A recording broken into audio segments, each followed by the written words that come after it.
And hello and welcome to opening day coverage in the Perfect Game Collegiate Baseball League between the Batavia Muckdogs and the Elmira Pioneers. Hello again, and welcome as always from Griffin Della Penna here in beautiful Elmira, New York at Dunn Field. We have some opening day coverage as the Batavia Muckdogs will play their inaugural game in the Perfect Game Collegiate Baseball League after transitioning from the New York Penn League. With that being said, had some weather concerns earlier today, and now that we have a little bit of sun, shining skies, we're ready to play some baseball here today. So you can kind of see out to the right side, owner of both the Elmira Pioneers and Batavia Muckdogs, Robbie Nichols, is doing some promo stuff before we get first pitch right at 7:05. Tonight's matchup will be between two teams, like I said before, that are both owned by Robbie Nichols and Can USA Sports, with the Elmira Pioneers being very well established and in a very similar situation to what the Muck Dogs find themselves in currently.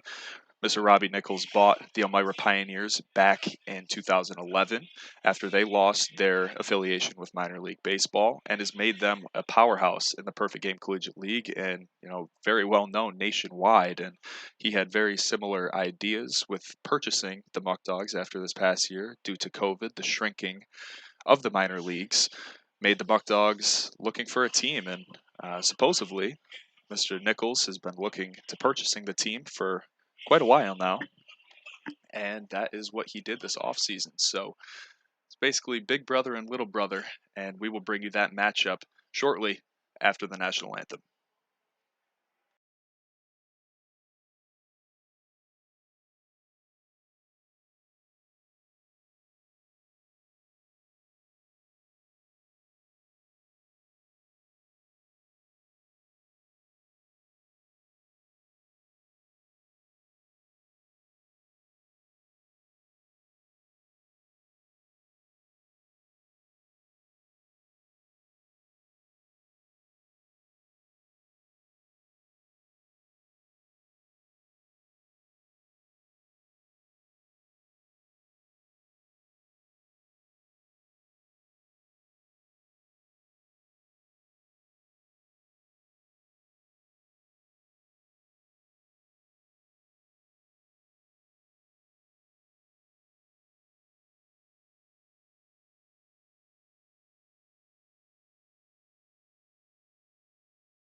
As the Elmira Pioneers are doing their little dance routine, we will give you the Tompkins Bank starting lineups for your Batavia Muckdogs.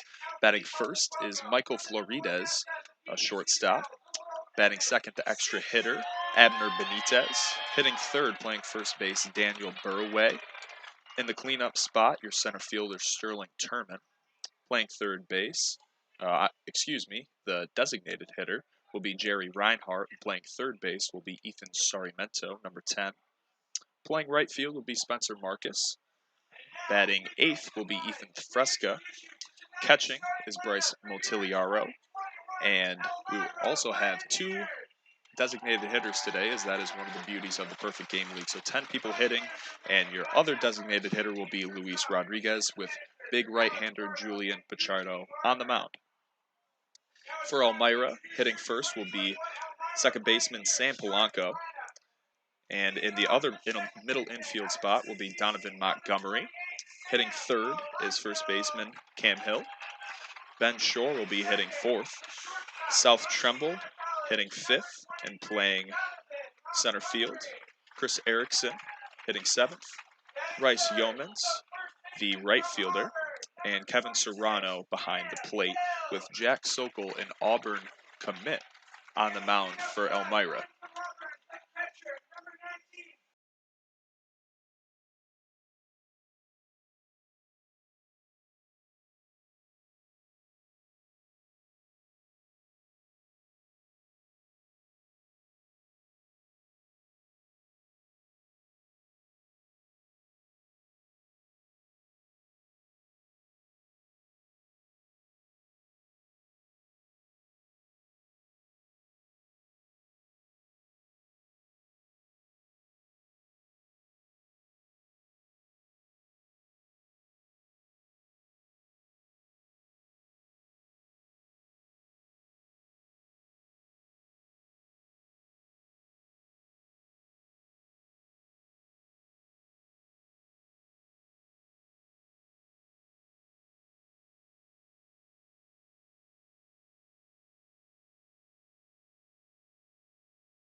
And a very nice tribute that we have going on currently at Dunn Field as Vietnam veterans from the area are doing a salute for some of their fallen soldiers.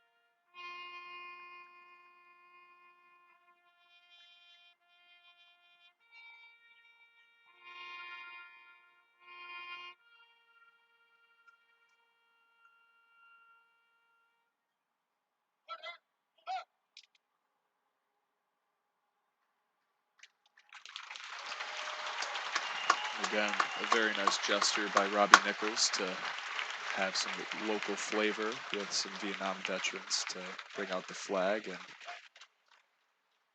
honor some of their fallen soldiers. So now the flag will be brought off the field and we'll get ready for opening day action. As you can see, both teams are lined on their respective base paths, as the Muckdogs' home dugout is along the third base line, and Elmira in their home gray uniforms are along the first base line. Both teams looking to get off on the right foot tonight and start the season 1-0, as they will also play one another tomorrow in Batavia for their home opener on Friday, June 4th. Like I said before, Jack Sokol will be on the mound for Elmira once we get things underway. He is an Auburn University freshman who saw a little bit of action this past year.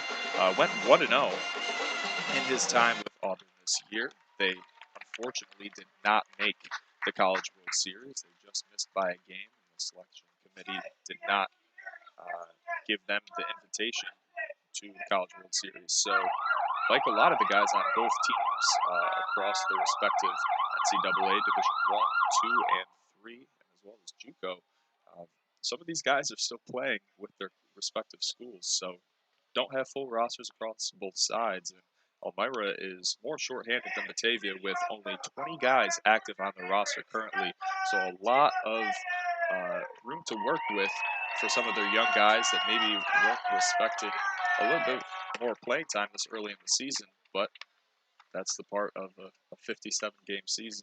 Got to be ready at any point. So the festivities continue. We gave a car away along the first baseline, had a police car just come out, have some sirens, and now the the hockey team in Elmira, the Elmira Enforcers, who Robbie Nichols also owns, will be throwing out the ceremonial first pitch after Sokol gets a few warm-up pitches underway.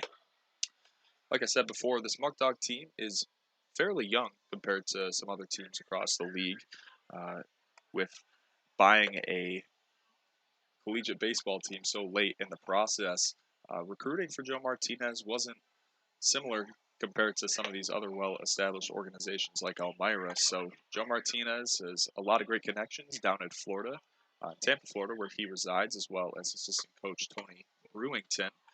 They're both from that area, so we have a lot of flavor from down south in Florida and the Alabamas and Georgia.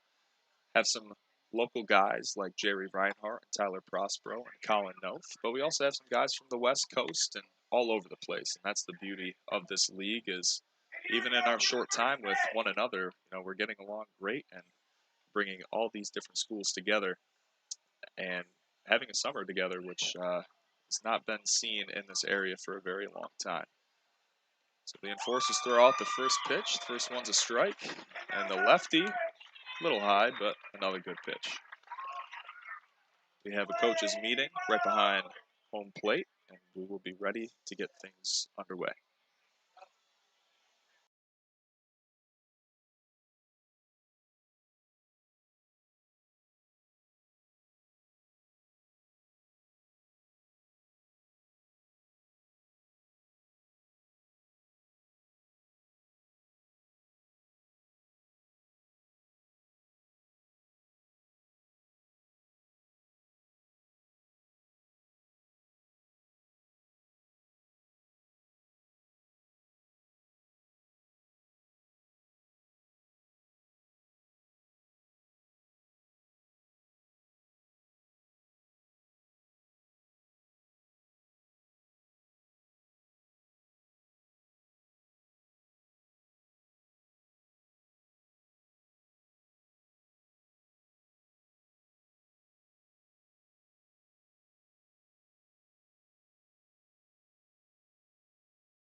As the coaches shake hands, it looks like we're ready to play ball, and infielder Michael Florides will come to the plate.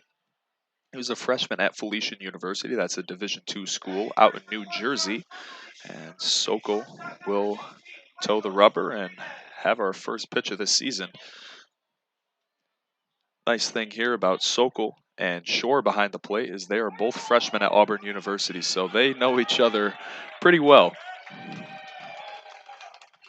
And the first pitch is high and inside for a ball.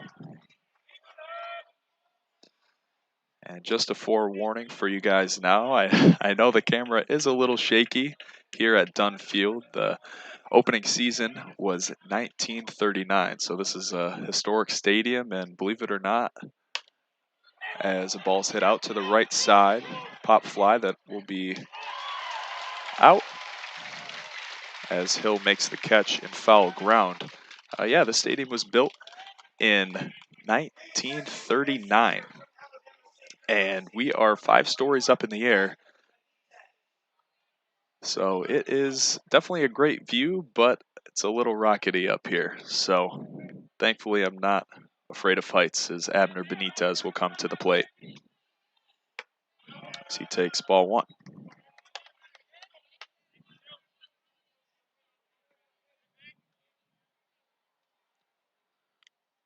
And Sokol again, that one's fleeced out down the left field line and foul. 1-1. Abner Benitez is a Miami, Florida native and goes to a Division I school, Alabama State, with teammate Luis Rodriguez, as that one's also fouled back. Sweet swinging lefty, had a great freshman year, hit about 270 as a freshman outfielder, and he is definitely a major part of Alabama State's plans in the future. There's another pitch that will be high for Sokol. Like I said before, Sokol and Shore are both Auburn University baseball players, as well as first baseman Hill, who had the first catch out, as there's strike 3 taken by Benitez that was inside. And that'll be out number 2.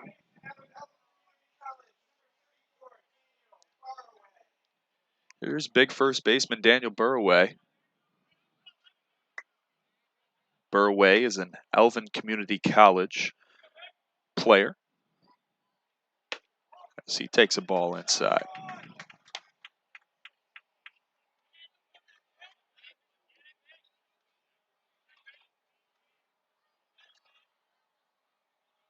And the 1-0, that one looks like it's a sawed-off broken bat pop fly, and Sokol goes 1-2-3, and the Pioneers start off the season with a bang.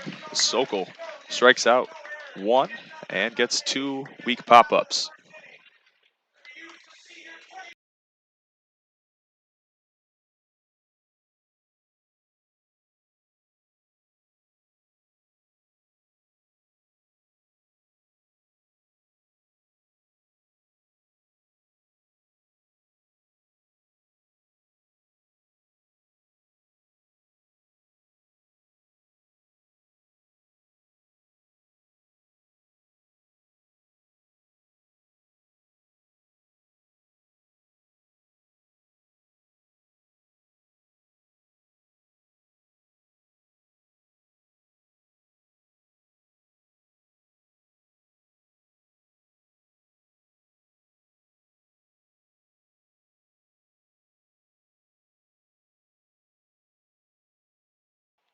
Here are some warm-up pitches for Julian Pichardo as we enter the bottom of the first inning.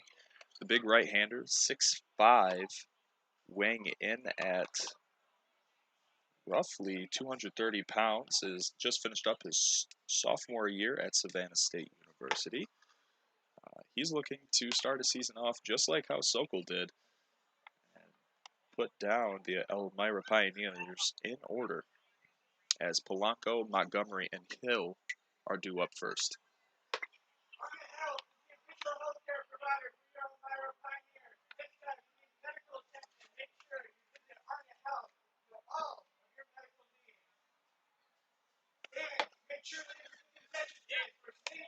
Chris Motiliaro with the throw down, and you'll see Polanco coming up to the plate.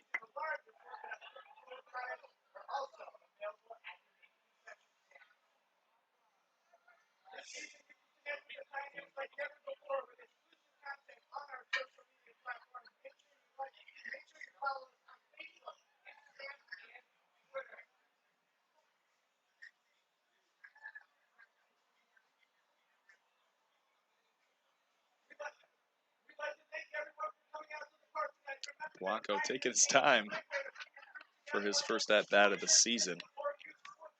The second baseman appears to be strolling around. Maybe a few more promo reads as Pichardo looks ready to go. Little funny story for you before we get underway. The mound did not look too good. We had a little bit of rain about an hour and 30 minutes before first pitch, and I don't know if it was the Elmira pitchers that didn't have too much experience with mounds, but Julian Pichardo went over there and said, yeah, if I'm pitching today, as he has his first pitch swinging strike against Polanco, he said to himself, yeah, well, if I'm going to be pitching on this rubber today, I'm going to have it be the way I like it. So he went out there and showed the guys what to do, and one of the many things he can do is throw a fastball over 90 miles an hour, but he's also great at prepping mounds. So now the count is 0-2. Pichardo shakes off one sign, and the pitch is high.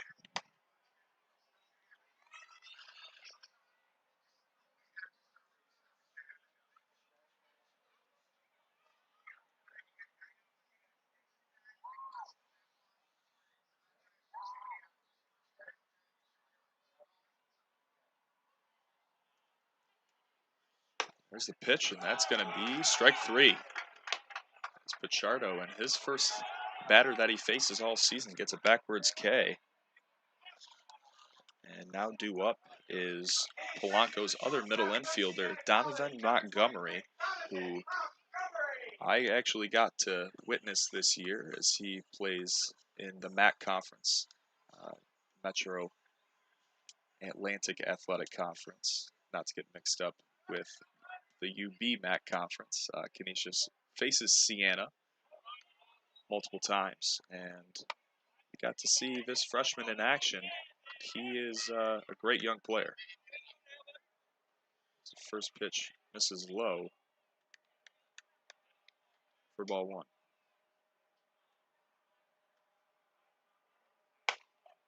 And that one's in there for a strike.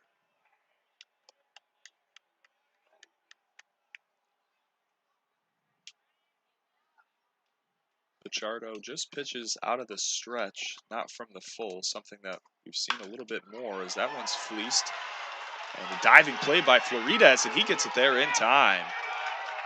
As the 6-3 putout, Floridas showing his range as that ball was hit out to his left, shaded towards the middle of the field, and he gets the 6-3 ground out. Montgomery had a little bit of speed there too, and still had him by a step or two. So now here's Cam Hill. We mentioned him earlier after he had the foul fly out catch in the top of the first inning. He also plays at Auburn University. And the first one is high.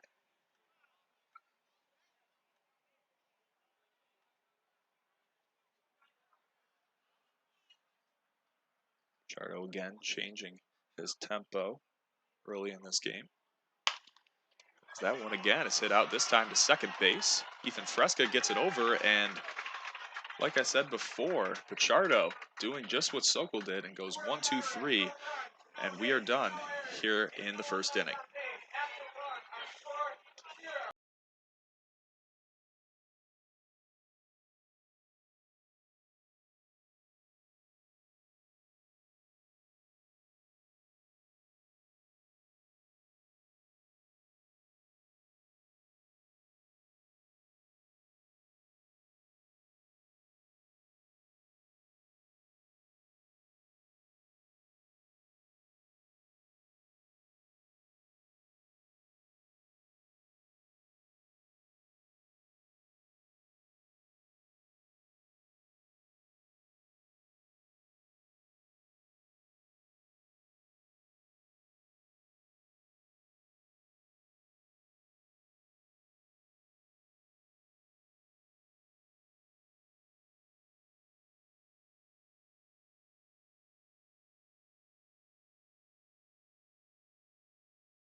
And as we'll start the top of the second inning, Batavia Downs Gaming and Hotel is the area's premier entertainment destination with great restaurants, events, and on-site hotel. Be sure to check them out at BataviaDownsGaming.com. Now up to bat will be the cleanup hitter and center fielder Sterling Turman. Turman this past year played at Memphis University. He also played community college ball and before transferring to Furman University, where he played 2 seasons, as there is ball 1, and had 2 amazing years with the Pleiadians there. So that one swung on and missed. Sokol's still trying to get into his groove after a great first inning. As that one is hit down the line in right field, will be foul. Interesting thing about Dunn Field, and with it being as historic as it is, the dimensions are a little quirky here, like most other older fields, I guess you could say, like Fenway Park with pesky pole and deep in the center field. And we got 325 down the line and about 370 in center field, as Sokol has another pitch. It's a little too high. Count now 2-2. Sterling Turman trying to have the first hit for the Muckdogs. That one's a take to make the count full.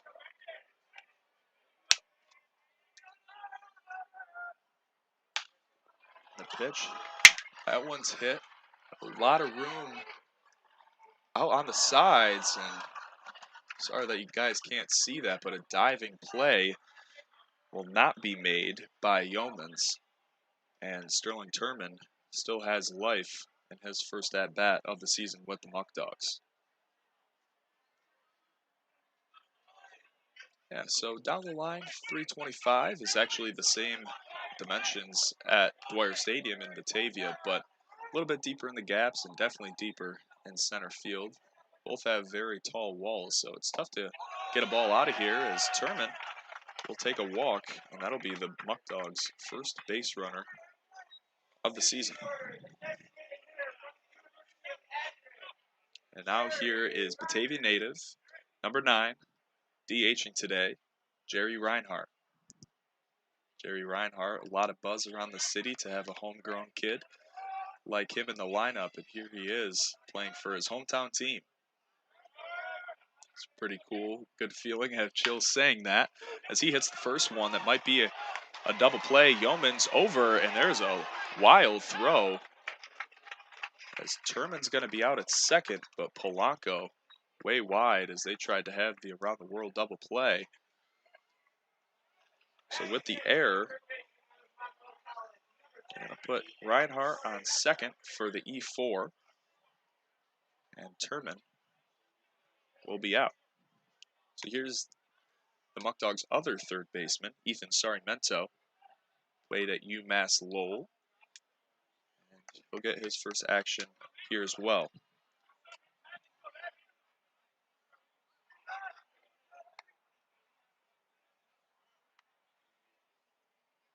And there's ball 1.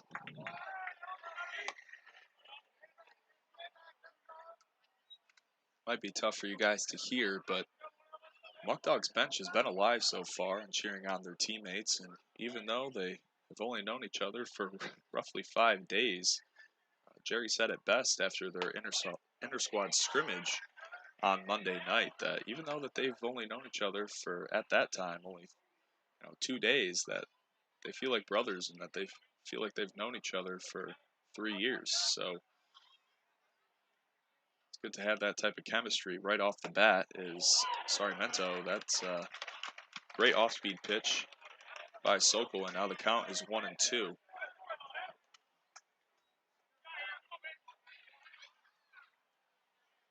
Sokol has really been dominant with the fastball so far and drops in a curveball there.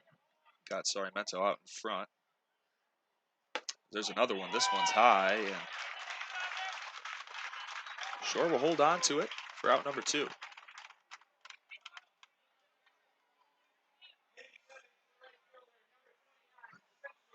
So now here's Spencer Marcus.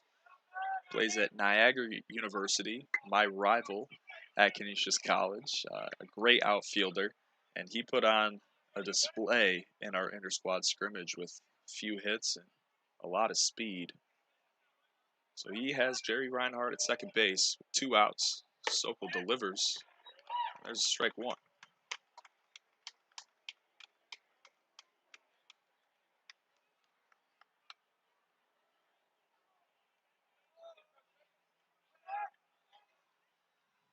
And Marcus, he'll hit that one on the ground to Montgomery. Montgomery, you could just see right there that Marcus was speedy down the line. And Sokol gets out of it after the error by Polanco, unscathed, as the score still is 0-0.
And here we are back in the bottom of the second inning with catcher Ben Shore due up first. Gil Murad on deck, and in the hole, South Trimble.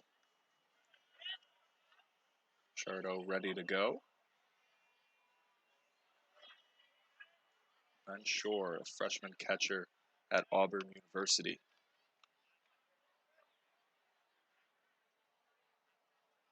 Chardo throws. That one swung on and missed. And might have been fouled. I don't know, but hit something back there. It's tough to see, but as I look straight down, this is a very, very deep backstop that could come into account if we get some more base runners here. As a pass ball, that is an automatic base, and we could maybe even look too. The older ballparks having a little bit longer backstops, as that one just misses to make it 1-1.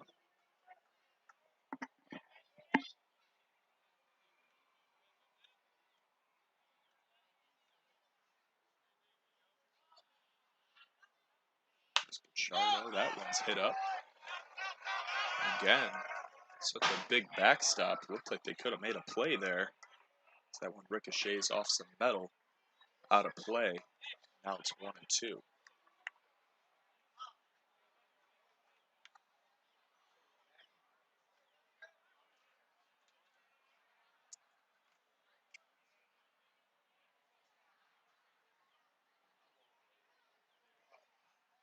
Chardo looking for his second strikeout of his outing so far today.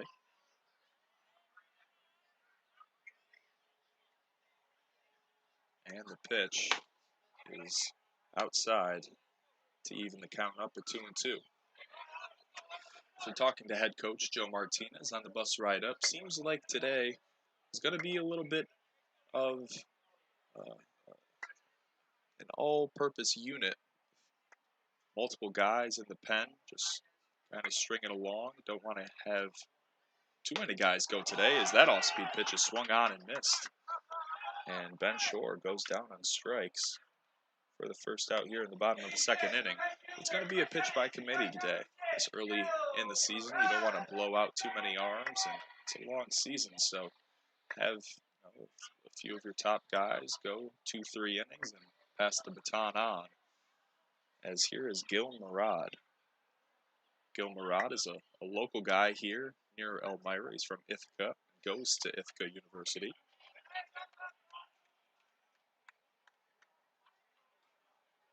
That one's in the dirt for ball one. My apologies for the score bug in the top left corner being a little laggy here today.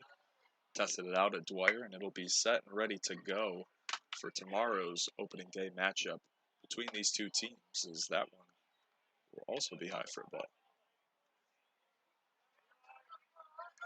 So Murad, like, we have a few local guys here in Batavia. Elmira also has a little bit of local flavor as well, as that one looked pretty good. But it'll be ball three. Tel Pichardo was a little confused on that one. Catcher Bryce Tiliaro was telling him, just missed by a little bit. Rod is also looking to be Elmira's first base runner here today, and he will be. So after a 4-pitch walk, Elmira finds themselves with a man on. Only one out. Now here's South Trimble, an infielder that goes to George Mason University.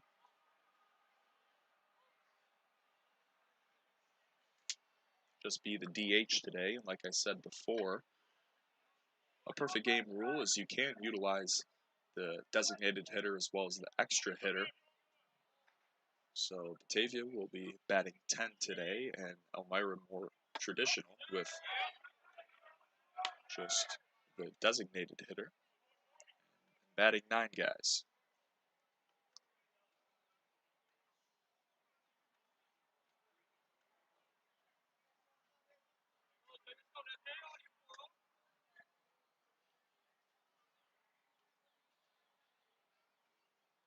And the pitch, that one's fleeced on in to right field, and Marcus is camped under it for out number 2.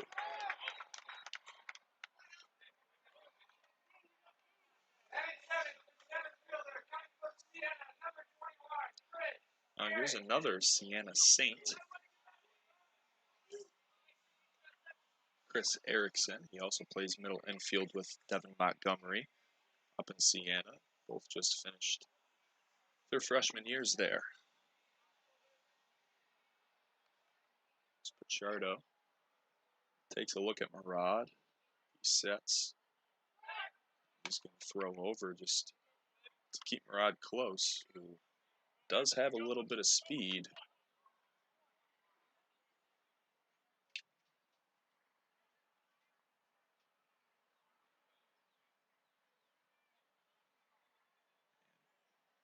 Pichardo's first pitch to Erickson swung on and fouled back. Which fans here at Dunn Field always have to have their eyes at the game, because the protective netting only goes so far.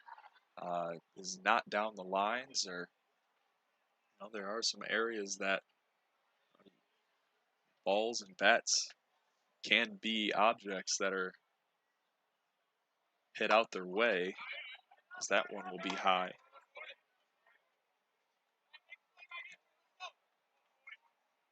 To make it 1-1.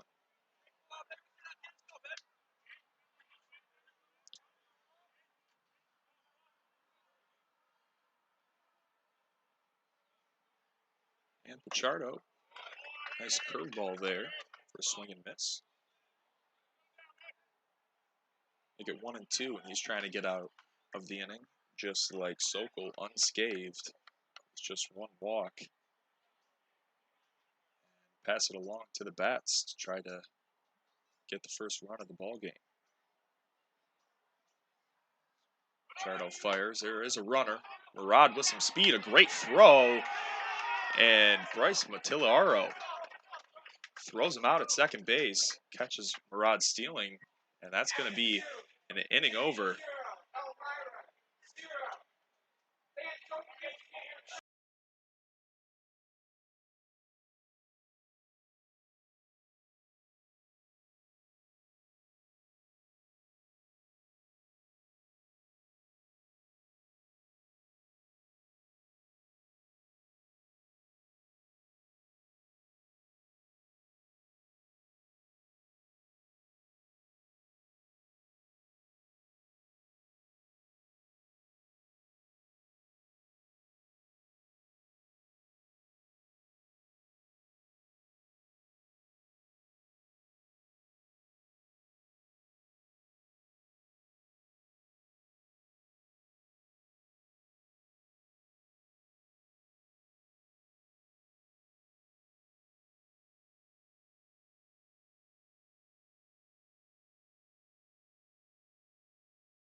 And during this time, as Sokol just finished his last warm-up pitch, we'd like to thank Noah Hoy Chiropractic. This game is sponsored by Dr. Noah Hoy, the official team chiropractor of the Batavia Muckdogs, located at 184 Washington Avenue in Batavia. For an appointment, please call 585-343-9316, as Ethan Fresco will step in now. Made a nice play in the first inning against Cam Hill to get the last out of the inning. As this one swung out and missed. Nice healthy hack there by Fresca. As Sokol gets ahead in the count. There's another one. Nice slider there for Sokol. He seems to be getting in a groove. He's getting right on the rubber. He's ready to go. And Fresca fouls one back to the right side.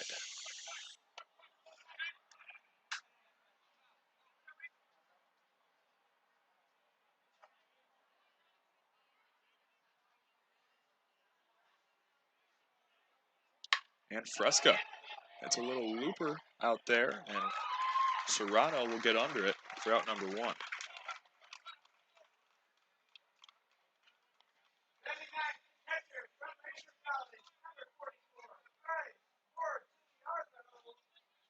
Now here's Bryce Mortellaro. He threw out Sokol, or threw out Murad in the last inning. Caught him stealing. Catcher at Ranger College fouls one off to the right side. Mortellaro just finished up his first year there at Ranger College. It's a D3 school. And he's a 6', 220-pound catcher, first baseman, originally from Lakeland, Florida. And this past season had 4 RBIs. So there's another foul ball. Had 4 RBIs, 6 runs scored in 15 games for Ranger. Looks to get some competitive at-bats as the main backstop here for the Muckdogs. That one swung on and missed. That's going to get away, and he might get there. He will. As Shore can't keep it in front of him, kind of trickles off to the left side, and Otolaro to drop third strike in play. Will make it safely to first base. And now here's the number 10 hitter in the lineup, Luis Rodriguez, a teammate of fellow outfielder Abner Benitez. Benitez is just the extra hitter tonight, but he also plays center field. That one is low and inside for ball one. Rodriguez also an outfielder, but he can also play a little bit behind the ditch as a catcher. Be interesting to see if head coach Joe Martinez to give Mortellaro and backup catcher Mitch Fleming a break during the middle of the season. We can see Rodriguez back there behind home plate. Sokol with the 2-0. That one is also in the dirt this time. Shore can keep it behind, or excuse me, in front of him. Rodriguez finds himself in a 3-0 count, with Sokol really finding himself in the only tough position all day. Is there's a 4-pitch walk that'll put two people on, with the top of the order and Michael Florides up to the plate.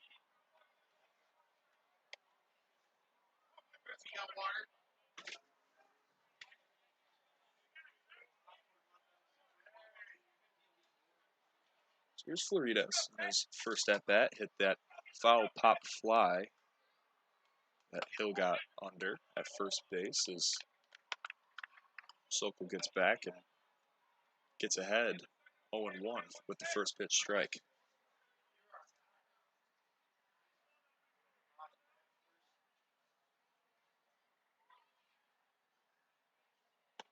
That one's in the dirt as well.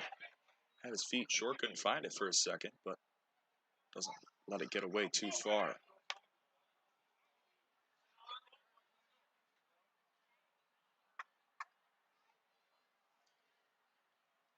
Sokol in a little bit of a jam with only one out, two runners on, top of the order, who didn't really get great contact against him, but was still putting the ball in play. Muckdogs want to get ahead in this one. Early, there's a fastball that runs outside.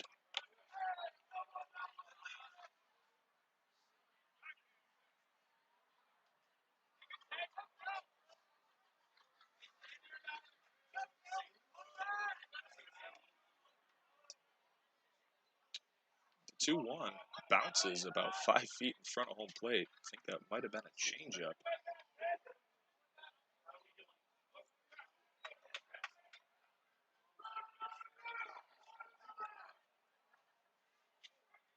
Still swung on and evened up at 2-2.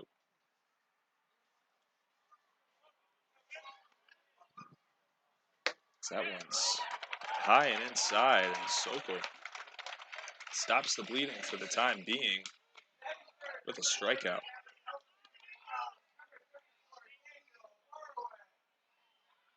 And PA announcer here with a little bit of a miscue because Abner Benitez is up to bat instead of Daniel Burraway. So Benitez with 2 runners on and 2 outs here in the top of the 3rd inning looks to cash in the first runs of the 2021 season. So that one's inside. Sweet swinging lefty. His first at bat did go down on strikes. One of Sokol's best moving fastballs that came back to the heart of the plate. A little two-seamer.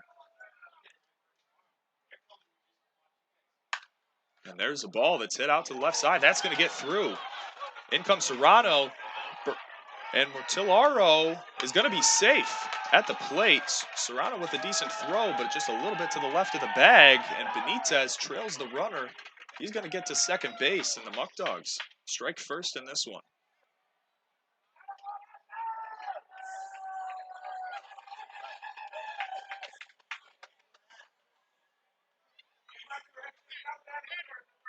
So now here's Daniel Burraway.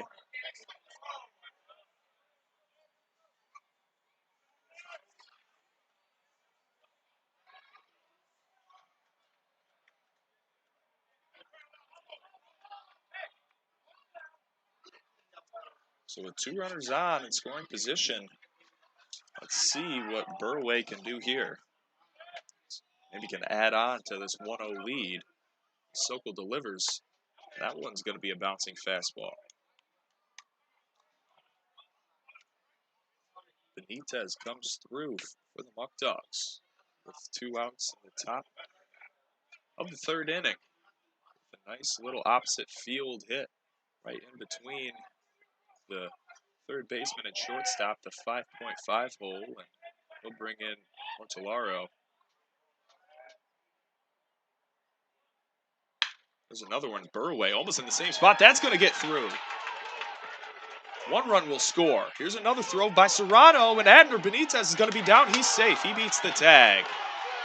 And Burway follows up Benitez with a 2 RBI single. He trails the runner as well, so he'll also be at second base. The Muckdogs now find themselves up 3-0 just by putting the ball in play. Now they pass the baton to one of the leaders of the team, Sterling Turman. See what he can do here.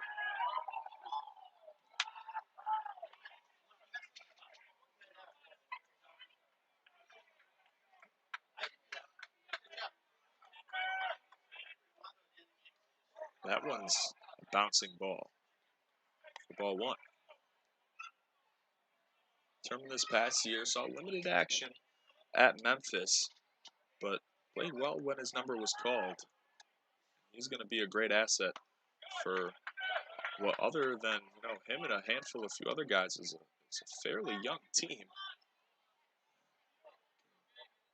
Provide them with a lot of great insight in college baseball.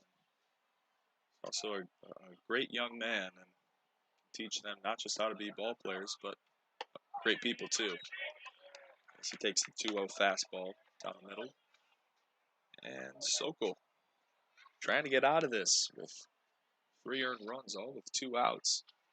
Just trickle right by his infielders. That one's also going to be low to make the count 3-1. 2 hard hit balls. Second one just missed the outstretched glove of Yeomans. And Serrano with 2 pretty good throws to the plate as well, and just not in time, as that one was ripped down the line and just foul.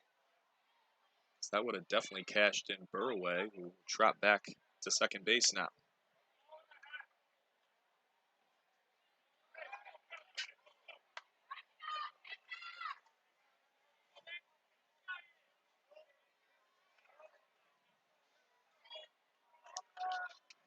Let's see what Turman can do here. As that one again is ripped down the line but foul. Count will stay full at 3-2. In the top of the 3rd inning with 2 outs.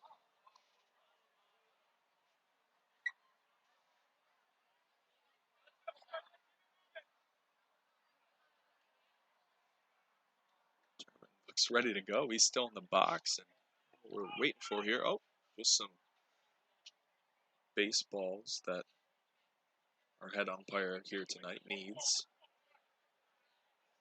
Something interesting that I didn't know, just 2 umpires will be at our regular season contests throughout the year, and then during playoffs we'll have larger crews. He'll go, and Turman got a lot of wood on that one, but that one's going to be way foul.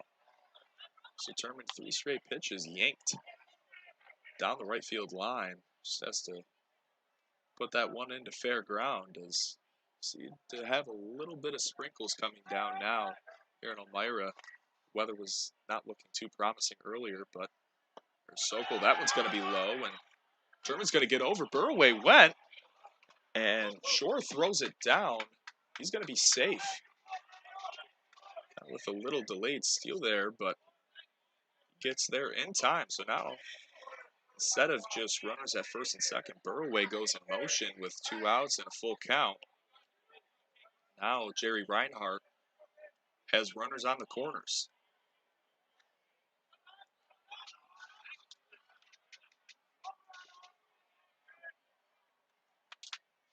Sokol delivers that one. It looks to be low and outside. They're going to call it a strike. Sokol is just ready to go. Really much time in between pitches. He's trying to get back into his groove that we saw in the first 2 innings. And just get right on the rubber, and he's ready to go. His pace of play is pretty quick. So now Reinhardt finds himself in the 0-2 hole.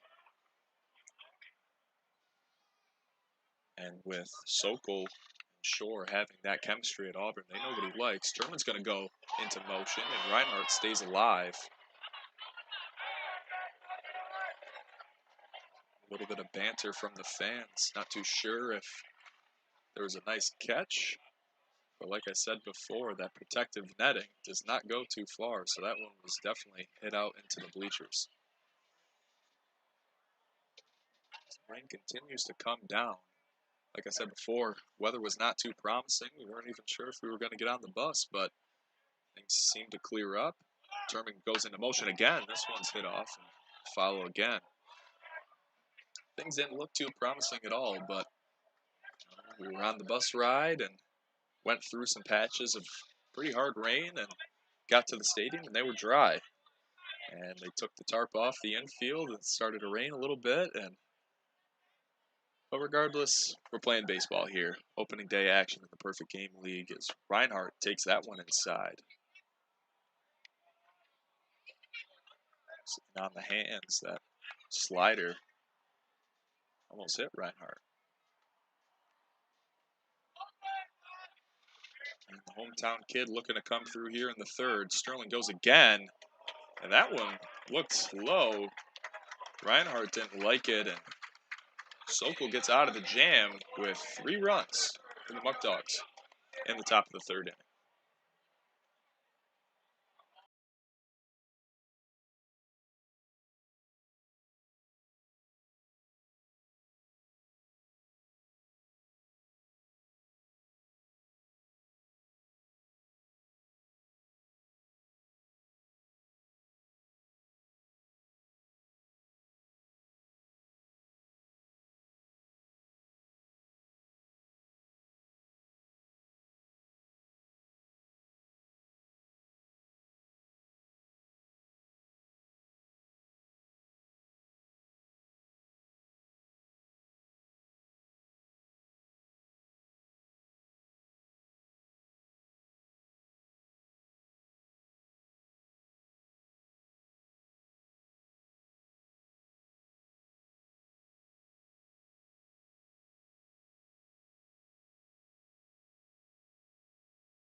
And here we are back in the bottom of the 3rd inning at Dunn Field as the Muckdogs piece together a nice 3-run inning with 2 outs as Chris Erickson, Siena infielder, will come back up to the plate due to Tolaro catching Murad in the past inning at second base. A great throw and came around, even though he struck out, scored the first run of the game. Pichardo gets on him early with a foul ball off to the right side to make the count 0-1. Pichardo again. Not too sure what happened there. Mix of signs, maybe thought the time was called. Would have been a balk if there were people on base, but instead it's just going to be a ball.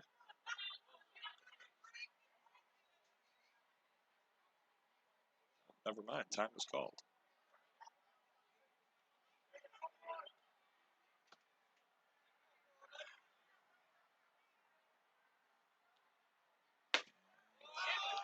Great frame there by Mortellaro. So that was called for a strike.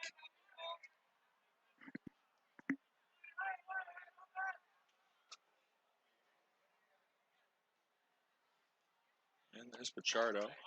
Curveball down in the dirt. Can't get Erickson to chase at it. Makes it 1-2. So like previously mentioned, Erickson and Montgomery both are infielders and just finished up their freshman years at Siena College.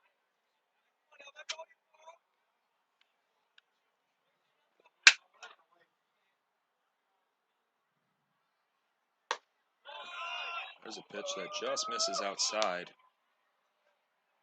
And with the vantage point that I have up here, tell that one was just on the white.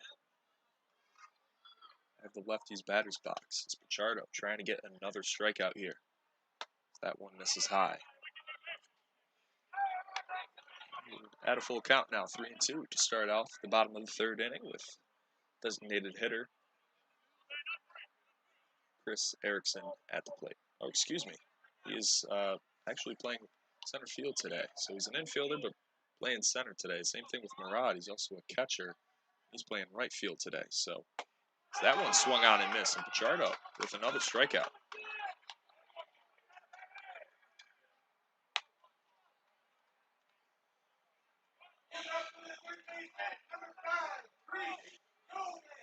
Now here's Reese Yeomans, who has played solid defensively so far. And even though those 2 ground balls that were hit out his way in the past inning were just out his outstretched glove, looking to do it with the bat here. It's Pichardo's first pitch is low.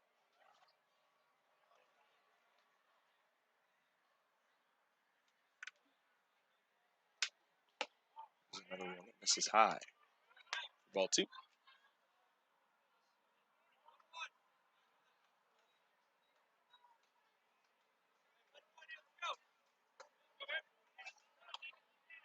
Yeomans, the third baseman, looking to get first hit for Elmira. As right as I say that, he's going to fleece one out in the center field, and Yeomans has the first hit of the night for Elmira.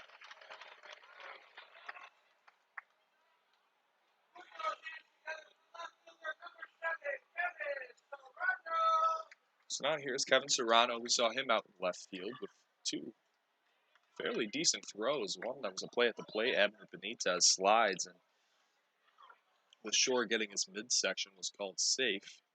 It's Pichardo. He's only had, this is now his second base runner that's been on base so far up to this point. So that one misses low and outside.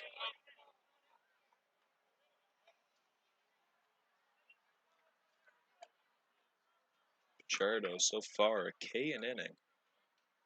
Actually has started each inning his first out with a strikeout. Big right-hander throws over. And no tag applied to Erickson. I'll keep him close.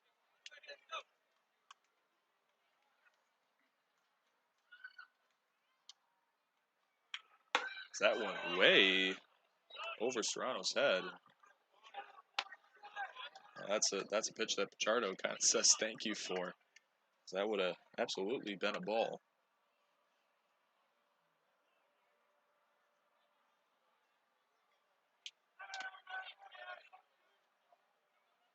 Now to count 1-1 and 1 out in the bottom of the third inning. Pichardo settles in, takes a sign, a few looks over, and another one. Tie, and Serrano just can't time it up.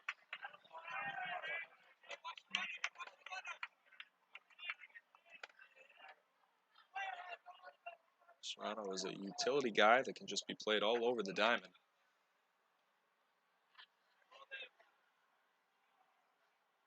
See what he can do here with a 1-2 count. That one's hit over. Nice play by Mento. They get one, and nice stretch by Daniel Burraway. Can't get the out at first base, but an athletic play by the Muckdog first baseman to at least make an attempt for the inning-ending double play. With that being said, 2 down now for the Muckdogs as Sarmiento goes over to his left side and just gets the force out at second base.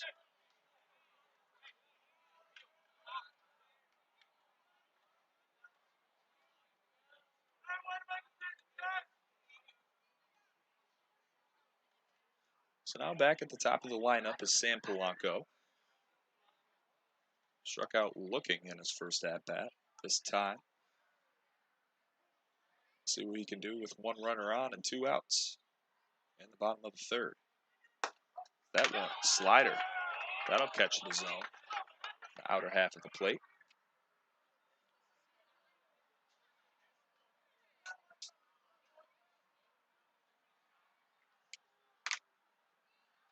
Yeomans gets his lead at first. Chardo looks over. Deals, and there's another big swing and miss to the outer half of the plate. And Chardo gets ahead early, 0-2 now.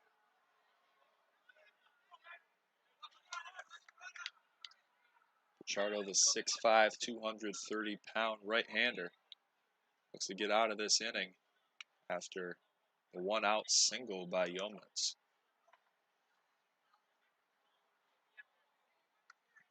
Tolaro with the sign.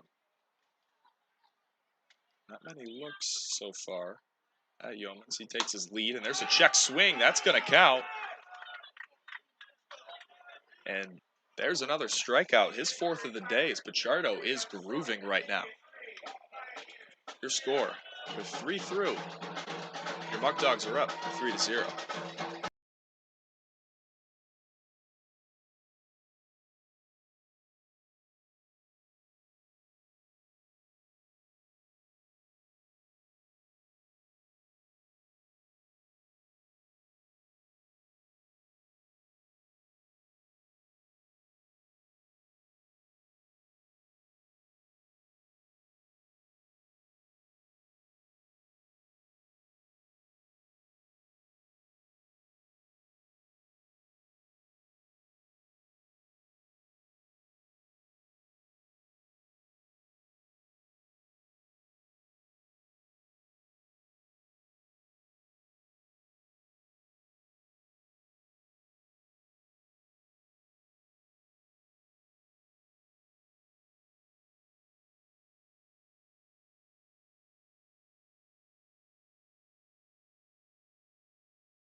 And we're back here in the top of the 4th inning as Ethan Sarmiento steps up to the dish. Made a nice play in this past inning at third base as there's a foul ball. A nice play at third base in his first at-bat. Did strike out, but looking to change that this time around. As there's a nice off-speed pitch for Sokol. As doesn't appear that anybody's out in the pen working, as that one's going to be low and blocked by Shore. Doesn't appear to have any action in the Elmira bullpen. We'll see if that changes soon. We want to keep these guys on a pitch count, and there's a broken bat by Sarmiento. That is fleeced out to Polanco for the first out. But speaking of broken bats, this is a perfect time to thank the official bat of the Batavia Muckdogs, Gap to Gap. Recently signed a deal with them. Actually, it was just yesterday to be the official bat of the Batavia Muckdogs, and you'll see your Muckdogs throughout the season that will be repping their lumber. And that one swung on and missed. Marcus goes down to a knee. He finds himself now at 0-1.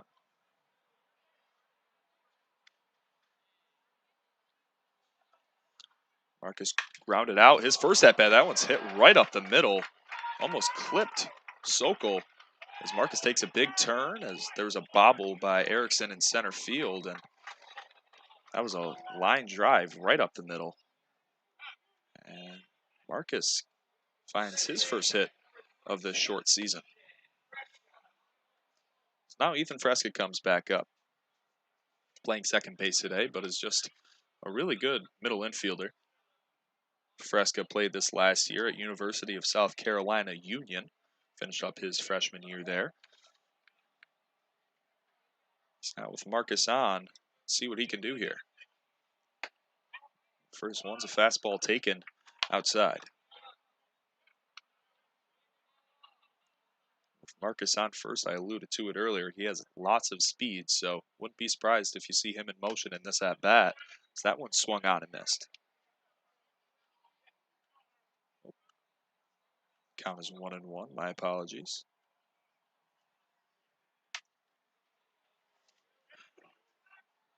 Fresca also looking for his first base knock of the year. That one swung on and missed. The count is 1-2 now.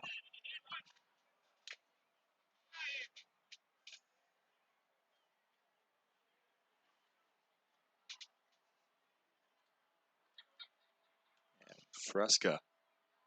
Sokol deals. That one's right through the 5-hole of Shore. Marcus takes a wide turn. He's going to go 3. He's trying to seal both bags, and he's going to get in there safe. He's going to, he looked like he was about to go home, and he's safe as well. So the ball goes through Shore's 5-hole, tries to block it, goes all the way to the backstop. Marcus with his speed steals second easily, takes the wide turn, goes to third, and as Shore throws it over to Yeomans, that ball gets away to left field. Serrano tries to then throw out Marcus at third base, and an interesting play there, but the Muckdogs get out of it. Now with a man on third base, as Marcus's speed helps him. That ball looked low and outside, but again, there's been a few times that ball has been called for a strike so far today, and Fresca goes down on strikes. Now here's Bryce Mortellaro. He struck out in his first at-bat, but with the drop third strike, made his way over to first base and was actually our first run in the contest. As that one's low and outside for ball 1. One runner 90 feet away is Marcus. He's trying to cash him in to make this deficit grow even more. You never want to leave guys in scoring position regardless of the situation. And Fresca there with only 1 out.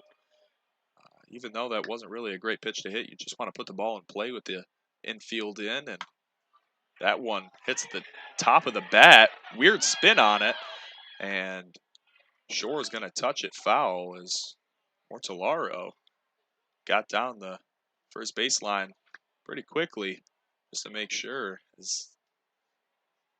That had some weird backspin on it. You never know if that could have went fair, and Mortellaro would have been standing on first base and Marcus would have scored. So nice heads-up play there by Shore.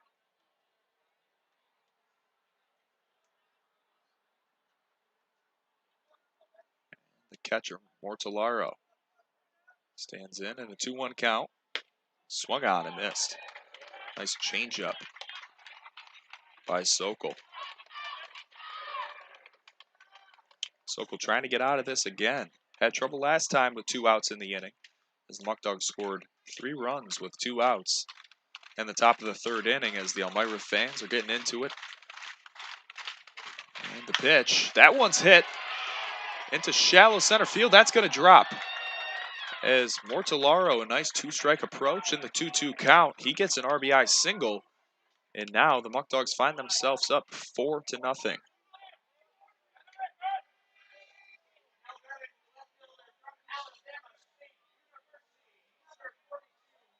The bottom of the lineup is doing great for the Muckdogs. They're getting on base and allowing those 1, 2, and 3 hitters to just cash them in.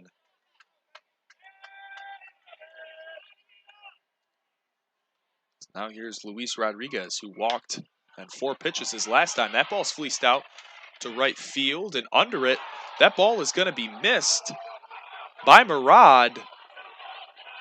And it appears that the ball was in foul ground.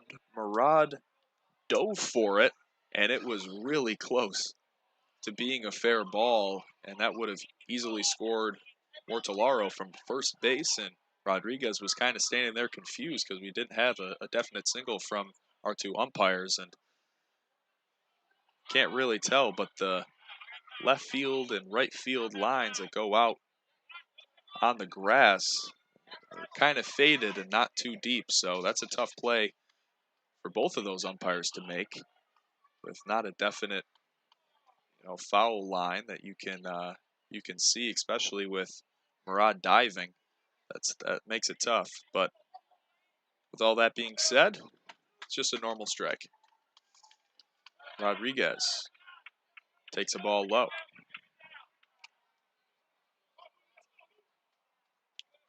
Tolaro standing on first base with a nice RBI single that drove home Marcus. That one swung on and missed. Nice pitch there.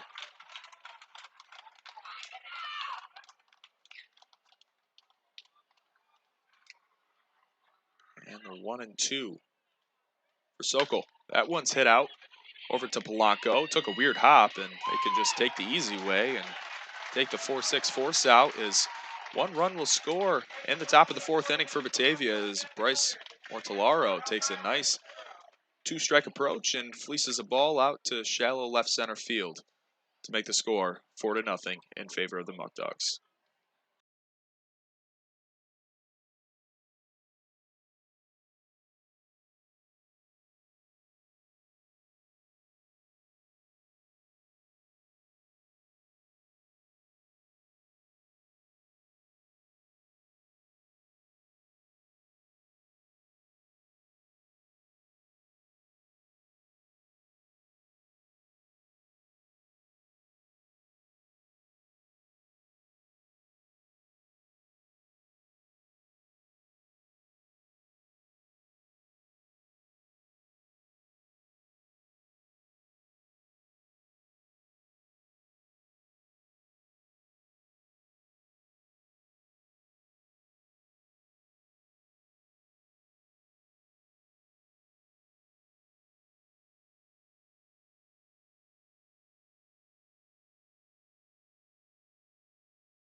And now in the bottom half of the 4th inning, Julian Pichardo is still on the mound.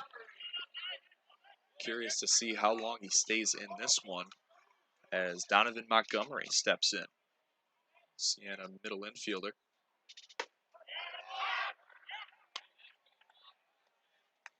Takes that one. For a strike. It does appear that Muckdog's pen is hot. Another right-hander, Andrew Parr, appears to be stretching and just, getting warmed up a little bit. And it does seem like there is a right-hander for Elmira. I can't really make out the number who could potentially be coming in for Sokol at some point. As that one changeup low. Looked a little too low, but generous call by our home plate umpire. Pichardo will thank him for that one. Pichardo is in a groove so far today. See if he can keep it going. That one's fleeced down the right field line. Sliced foul. Pichardo has 4 Ks already so far, just through 3 innings of work. Only 1 hit allowed and 1 walk. Big right-handers. What a great start so far in his young Muckdog career.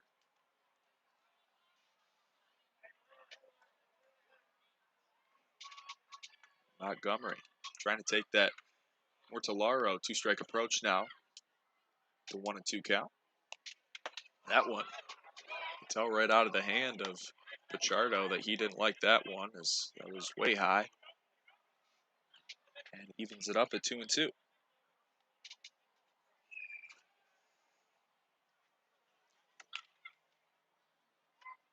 Sets deals. That one swung on and missed. Mortellaro hangs on to it. He throws a bullet over to Burroway. And there's another strikeout for Montgomery. Or excuse me, for Pichardo.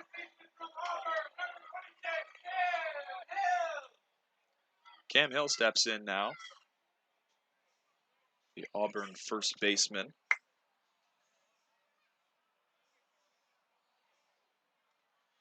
Who grounded out to second base as Pichardo retired. First 3 men in the order. That's big swing and miss by Hill. As Pichardo went 1-2-3 in the bottom of the first inning.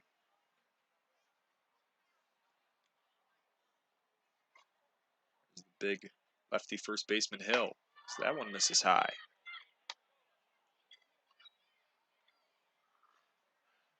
Like I mentioned before, skipper Joe Martinez wants to keep his pitchers at a reasonable pitch count, with it being a long season, them getting acclimated to playing this many games in a short amount of time.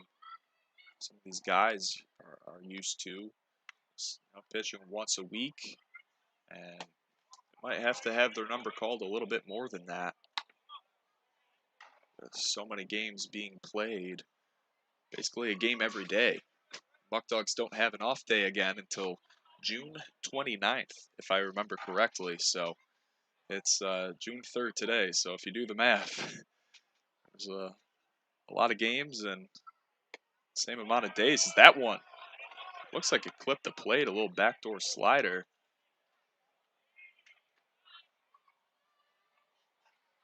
The count is now 2-2.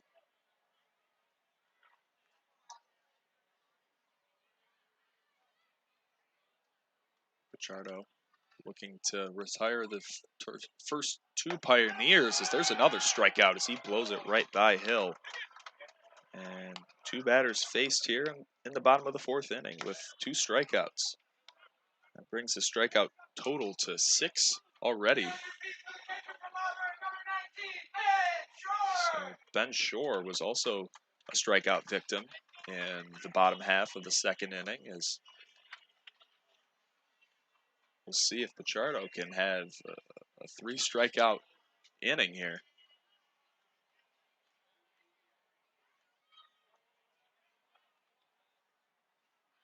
Sets and fires. That's a great pitch.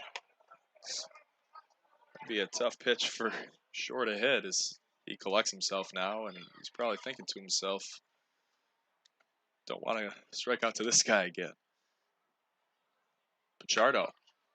There's a little flare that's hit out, and a tough play for Floridas to make if you want to go after it and try to dive for it. If you're just going to play it off the hop, kind of got caught in the middle of those 2 situations, as that'll be Elmira's 2nd hit of the ball game. Sure, hitting that bloop single.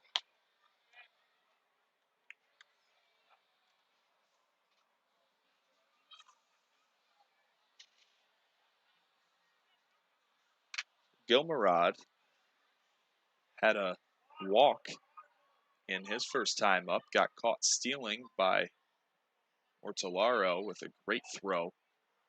Got him by a few steps. And that one looked good, but will be ball one.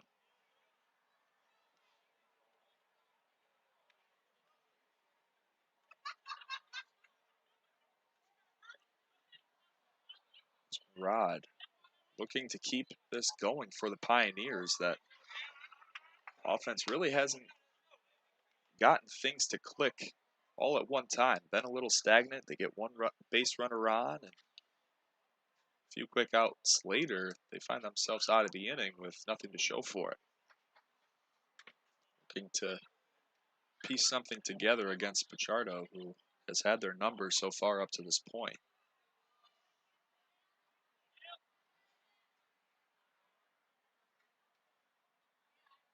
And Murad hits a foul ball way back. And that's going to hit the top canopy, which us in the press box are on top of. So again, if the camera's a little shaky, you'll know why, because we're in a little wooden hut on top of the aluminum overlay here at Dunn Field, which is great to oversee and see the mountains and a river outside the left field wall, but might not be the safest setup in the world. As Pichardo shakes off a few signs, gives a look over at Sure, is Mortellaro with the back pick. That was a little too close for comfort, as Shore's going to want to come back just a half a step. So that was a ball. And Murad trying to piece something together for Elmira.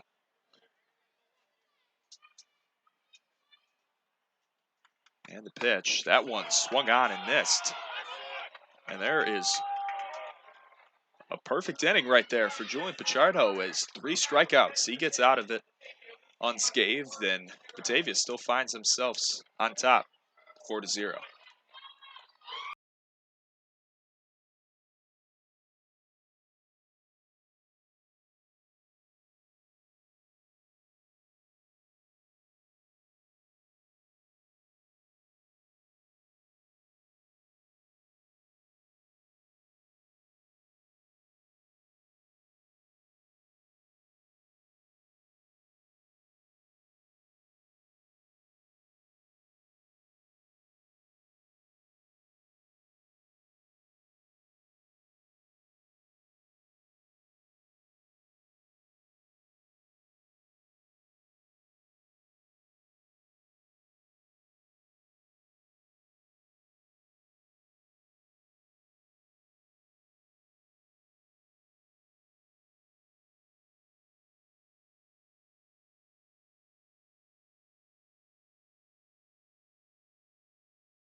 And as we're about to have 5th inning action here at Dunn Field in Elmira, New York, we have a new pitcher in this contest, as Tom Catiano will come in right-hander, number 30. And during this time, as he gets warmed up, we'd like to thank Ficarella's Pizza. Ficarella's of Batavia is where you can get your fix to satisfy your cravings for piping hot pizza, sumptuous subs, and mouth-watering wings. Every Friday, enjoy Ficarella's fabulous fish fry. Don't forget the fix plate, fat wraps, and all of your favorite pasta dishes. And they have blueberry and raspberry barbecue sauce that tastes great on wings. So when you have the craving for delicious food, get your fix at Ficarella's Pizza on Liberty Street in Batavia. So as the Muckdogs will start the top of the top of the 5th inning, we'll have the top of the lineup. As Michael Florides steps in for the 3rd time of the game. We'll take ball 1 against Catiano.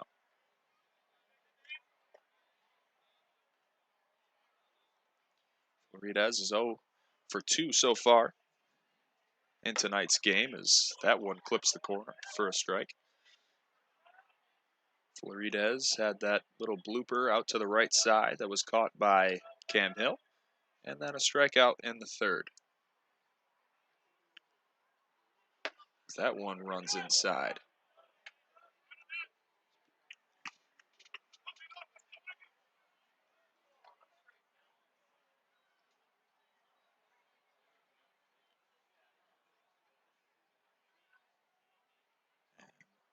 Florides with the 2-1. It's Catiano. He sets deals. That one's going to be a little dribble over to Cam Hill. Catiano comes over, covers first base, and will PFP for Catiano to get the first out.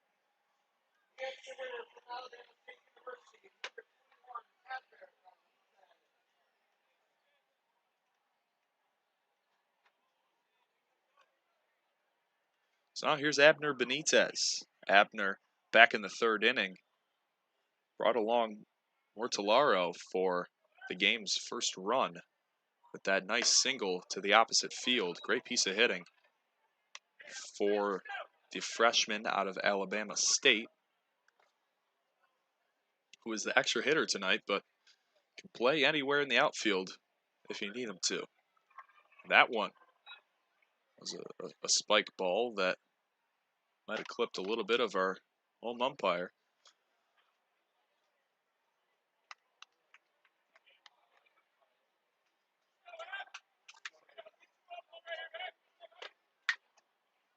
And Benitez with the 2-0, looking for a fastball down the dish. He gets it. That's going to be a chopper up the middle. Tough play to make.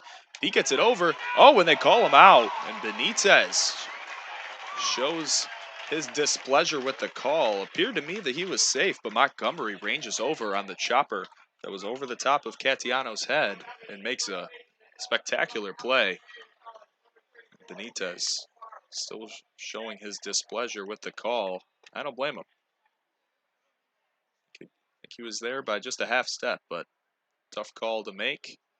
And that'll bring up Burraway.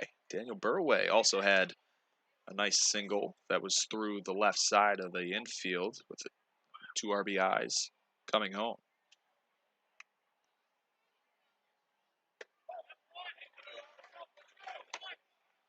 So after Sokol's outing ran into a little bit of trouble, Catiano gets 2 ground balls and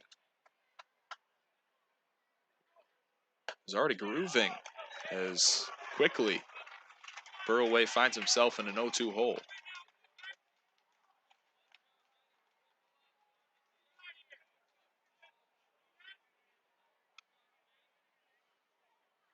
Catiano deals. That one's high. Burraway won't chase on it. We've seen Burraway so far play very good defensively. Made a nice stretch to try to get the inning-ending double play in the 3rd. Played great defensively this year at Elvin Community College. His count is now even at 2-2. And to pick up his 2nd hit of the ball game would be the first player for the Muckdogs to do that so far this season. As that one's drilled over to Yeomans. Yeomans makes the long throw. And Catiano comes into the game in the 5th inning and goes 1-2-3 with the top 3 hitters for the Muckdogs to keep it at 4-0.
And as you can tell, Julian Pichardo is still on the mound for the Muckdogs. Appeared that Andrew Parr was getting warm, as he still is now, off down the left field line. Still getting ready, so Pichardo has been pretty efficient the past few innings. Went 1-2-3 his last inning, and looks to do the same again. Not trying to go over that threshold that Martinez alluded to earlier, trying to keep his guys fresh as they can be. Kind of have a bullpen game and pass the baton along, as Andrew Parr will probably be the Muckdogs' next pitcher, as well as flamethrower Carlos Rodriguez at some point later in the outing. Now here's South Trimble.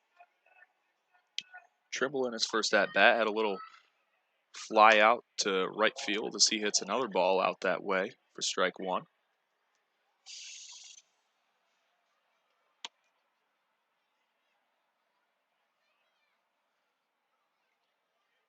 It's Pichardo. He's had a fantastic outing up to this point. Wants to build on it and keep the Pioneers with the goose egg on the scoreboard. And big enough cushion where the Muckdogs can add on to, because with a team like Elmira and how established they've been, no lead is ever comfortable. As Pichardo throws again, that one's hit out weakly down the first baseline, will be foul.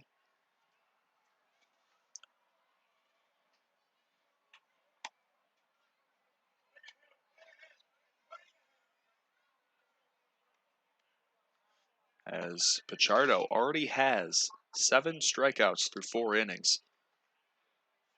A total he looks to add to. Pichardo deals. That one's hit right down the third baseline. It will be fair as it hugs the third base bag. And Rodriguez charging in. Looked like he probably could have got 2 there, but Trimble not wanting to make the first out of the inning at second base, trying to leg out a double, will just safely stay at first base.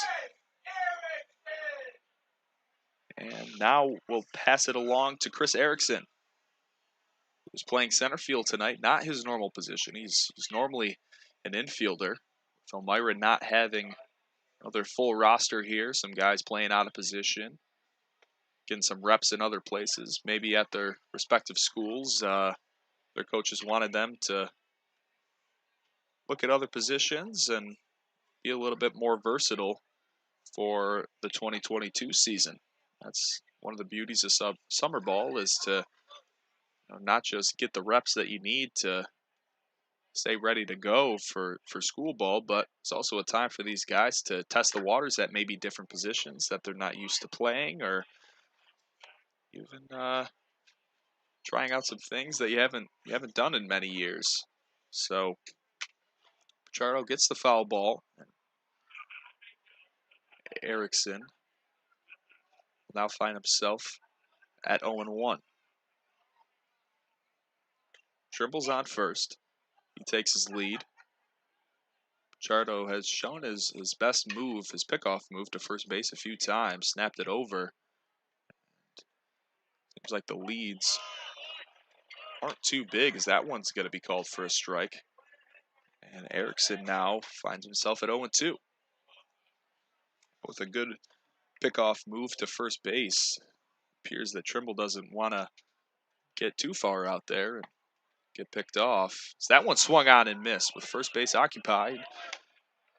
Erickson's just going to have to walk back to the dugout for the second time today, as that is Pichardo's 8th strikeout so far today.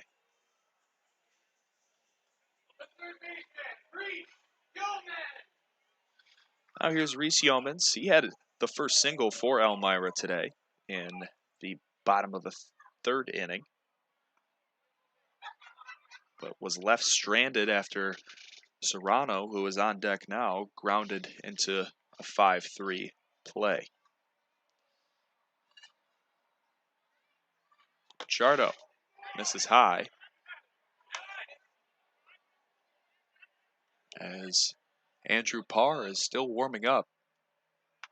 Be interesting to see if Pichardo has another base runner, if they're going to go to Parr, or if they're just going to have Pichardo finish this inning out. Would be qualified for the win if the lead stays the way that it does, with that quality start in play with 5 complete innings of work. And the 0-1 is called for a strike against Yeomans. And that slider, great pitch, as Yeomans is way out in front of it. Pichardo is grooving right now. This is gonna be a great opportunity for him, for other schools to give him looks, and Elmira, with as great of a fan base that they have not been a big fan of what Pichardo has done to their Pioneers so far today.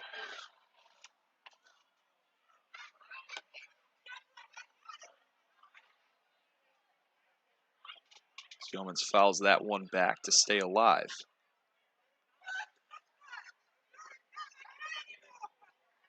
Right here, if I'm Pichardo, I'm going a ball in the dirt, maybe get a ground ball, get your double play, or with how he's been striking guys out, he might just want to do it himself. So he gives a look at Trimble. Sets throws, as that one is way off the mark. Slipped out of his hands, and again, with the large backstop, Mortalaro's going to throw it over to third. Made a great play to keep it in front of him and make sure that Trimble doesn't think about advancing 2 bases. It's going to be a wild pitch on Pichardo. Something that we haven't seen up to this point. Just ball maybe slipped out of his hands. Not too sure what happened there, but Trimble will advance 90 feet. And Yeomans will try to cash him in for Elmira's first run of the ballgame. That one swung on and missed, and his 9th strikeout of the day. Pichardo is grooving.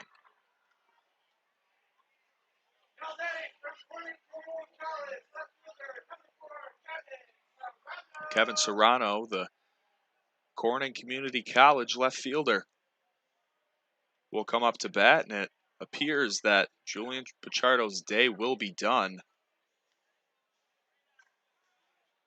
So maybe he won't be qualifying for the win today, but doesn't matter because he had himself a masterful outing with 4 2/3 pitched, 9 strikeouts, 3 hits allowed, and just 1 walk so far today. And that's a great way, if you're Pichardo, to start off your season here in Batavia. That being said, next to come on and pitch will be number 18, Andrew Parr. Andrew Parr played this past year, his freshman year at Andrews College down in Georgia. He's a 6'2", 195-pound right-hand pitcher, and is looking to get out of this jam and keep Elmira held at 0. We'll take this time again to thank Batavia Downs Gaming. Batavia's Down Gaming and Hotels host the hottest concerts this summer with the Rocking the Down Summer Concert Series each Friday night. Get tickets at BataviaConcerts.com.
As Andrew Parr is ready to go. We're in the bottom of the 5th inning with 2 outs and a man on second base. Now steps in Kevin Serrano, the left fielder.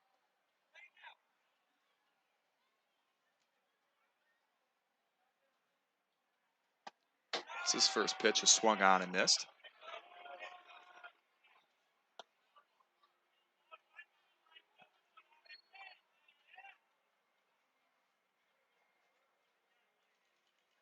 Again, Parr, the freshman from Alabama. It's another pitch that's in there for a strike. And finds himself early with 2 big strikes to Serrano, the 9-hitter in the Pioneer lineup. This Parr, it's a little bit different of a tempo. He sets fires, and that one's way high, and Parr with the little McGregor walk as he has 3 pitches and gets a strikeout as him and Julian Pichardo are hyped up. And the Muckdogs find themselves still up 4-0.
Now back in the top of the 6th inning, Sterling Turman comes up to the plate.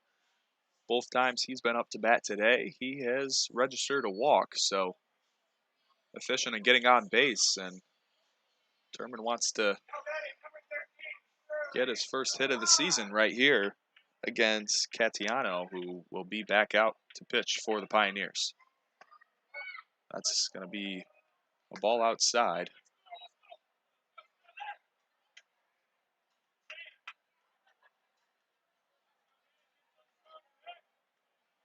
Catiano pitches. That one's drilled into the opposite field gap, the left center gap. That's going to be over the head of Serrano. One hopper to the wall. Sterling Turman with some speed.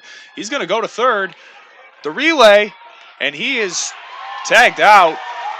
A great throw from Serrano over to Montgomery and got him out. Yeoman's at third, so Turman tries to leg out the triple, and he's thrown out. And that's something that head coach Joe Martinez is probably kicking himself in the foot there for sending him. Could kind of tell Turman wasn't completely sure, and yep, Joe Martinez just looked over to the home dugout and patted on his chest and said, "Yep, that one's on me." So now here's Jerry Reinhardt as he tries to inside out a fastball there, and that one's fouled away. So Sterling Turman gets a beautiful hit to the opposite field gap. Tries to leg out the triple, and a great play. That's something that if you're Batavia, you wish you had back, because now instead of nobody on and one out, you could have had at least Turman standing at second base with Reinhardt, who has shown at his career at Akron that he's a great hitter, as that one's hit over the head of Polanco into right field, and Jerry Reinhardt now has his first hit as a Muck Dog. The hometown kid with his first hit of the season. And that's one where, Joe Martinez, he's kicking dirt over there, because he knows that with that opposite field hit and Turman's speed, that probably could have scored him. And now you're looking at a 5-0 ball game with no outs and Jerry at first base. So that just shows right there how much one little thing can change the outcome of a game. As Sarmiento comes up and also is looking for his first hit against Catiano. That one's fouled away.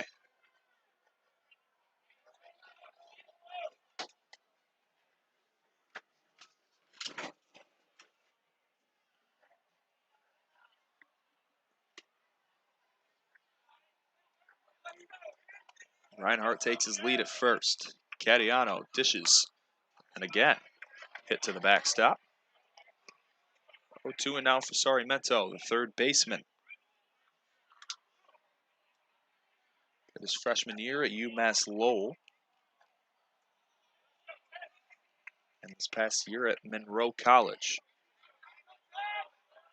Now finds himself at 0-2. Reinhardt gets a lead, and that's a 3-pitch strikeout. Reinhardt got a little too far away, as there's a back pick by catcher Ben Shore. And there's the second out of the inning.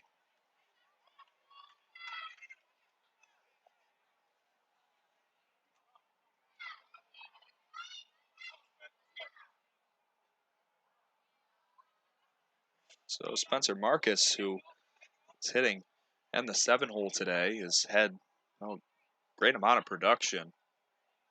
It's a nice base hit earlier, and with his speed, showed with the ball that went through the legs of Shore and got to the deep backstop here at Dunn Field, that he's got some wheels, because he went 180 feet all the way to third base and almost thought about going home after the arid throw got away from Yeoman's at third, but smartly decided, yeah, I'll just stay here, and got driven home by Mortellaro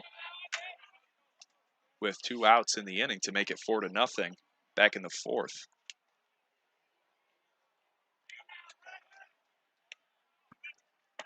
trying to add to their lead. Here's Marcus. 0-2. That one's upstairs.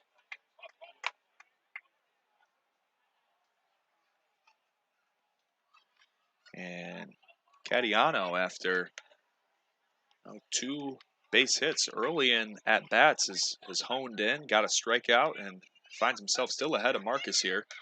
As that one's drilled over to Blanco. He has trouble dealing with it, but again, he's done that twice so far today. Decides he'll just take the easy out as Montgomery was standing at second base. So Sterling Turman with the big double to start off the inning, and Jerry Reinhardt got his first hit as a Muck Dog with nothing to show for it, as the score will still stay at 4-0.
And Parr is back out there for the bottom of the 6th inning, as he blew by some fastballs to Serrano to end the bottom of the 5th inning. Last inning just took him 3 pitches and got the strikeout.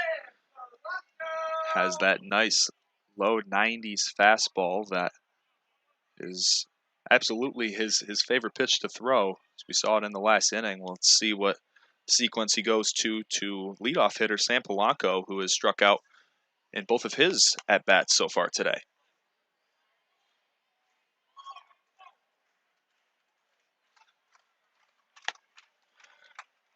As that first one will be a ball.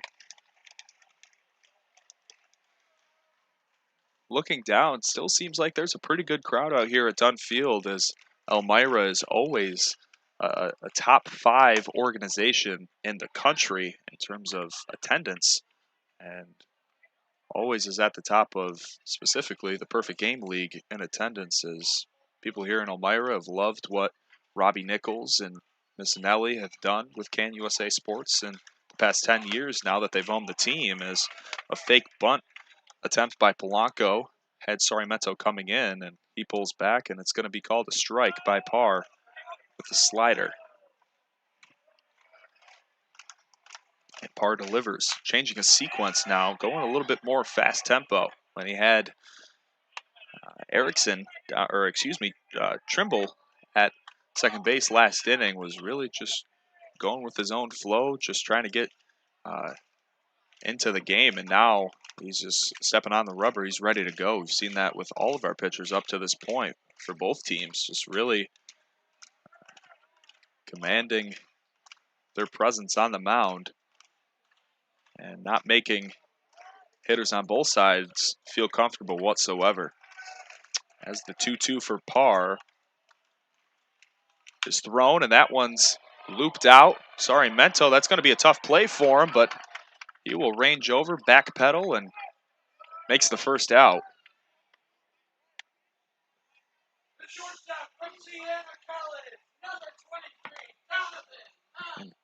Now here's Donovan Montgomery, who has played great defensively for the Pioneers today, has shown his presence out there. Specifically, I remember I believe that it was Abner Benitez who had that chopper that hit right in front of home plate, was over the head of Sokol at the time, and ranged over to his left, made a great play, and threw a strike to first base and got Benitez.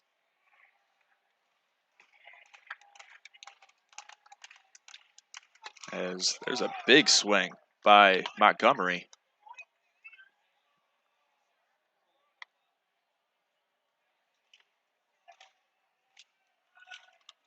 Donovan Montgomery, the middle infielder from Siena College, Siena State.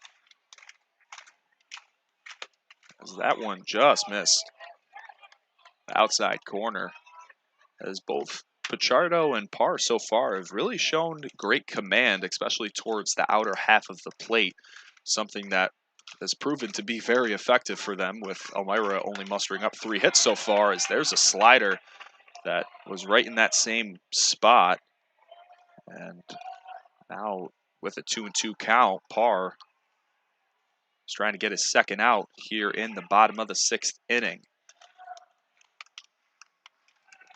Tolaro calls a sign, and that one a late strike 3 call, and you could tell Montgomery didn't like it, but Parr is amped up on the mound. Very charismatic when he's out there on the rubber. And that's something that if you're a Muckdog fan, that's what you like to see.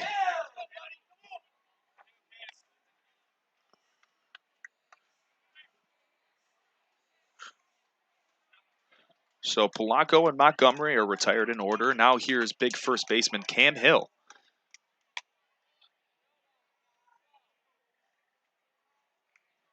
As that one will miss for ball 1.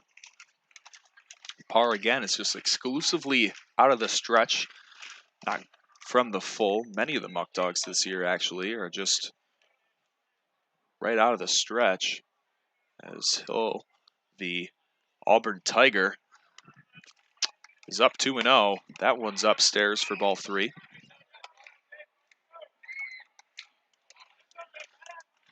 And with 2 outs, 3 balls, we'll see with a 4-run deficit if it's there, if Cam Hill will get the green light and swing away here. 2 base runners, so he's going to take it, because that one was right in his wheelhouse, and maybe some second outs that, well,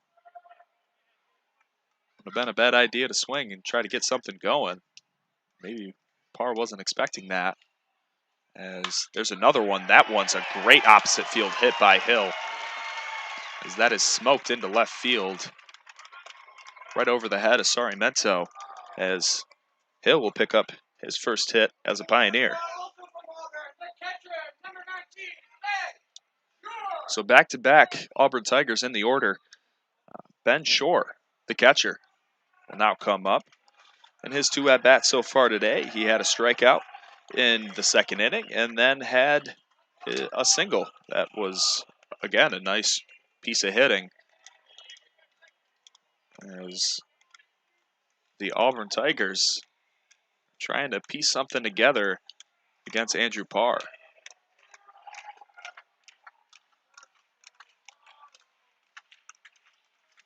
Andrew Parr sets deals, again, missed high, something that we didn't see at all last inning.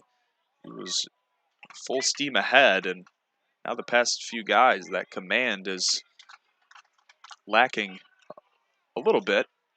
See if he can get his sights back here to retire Shore.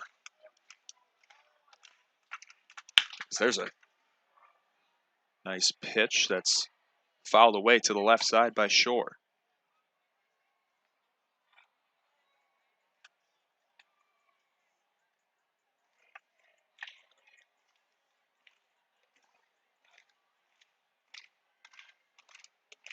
And the 1-1 as the Elmira fans are trying to hype up Shore, the Pioneer faithful, as they like to call him. That one's hit down the line and just foul. Sarmiento tried to dive for it, and thankfully for the Muckdogs. That one will not be in fair territory. So Parr now just one strike away of getting out of this 6th inning, keeping a 0 on the scoreboard. It just feels like with this momentum, Elmira has gotten guys on base, but they just haven't strung it together. And you got to think there's another strike 3 by Parr. He does his Conor McGregor walk again, as that slider had Shore keeping the bat on his back. And through 6 innings now, Batavia Muckdogs are up 4-0.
And as pitcher Drew Height gets warmed up for Elmira, the UMass Lowell pitcher, we'll take this time to thank some of our sponsors.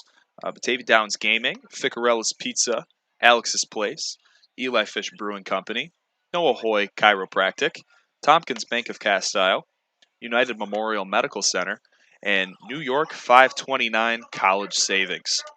In the top of the 7th inning, we will see Ethan Fresca, catcher Bryce Mortellaro, and left fielder Luis Rodriguez up to the plate. The bottom of the order has done very well for the Muckdogs and starting up these rallies. And Height is a pitcher, a little bit of a sidearm guy, more finesse than velocity. A little bit of change of pace after Cantiano had a good little outing in relief for the Pioneers.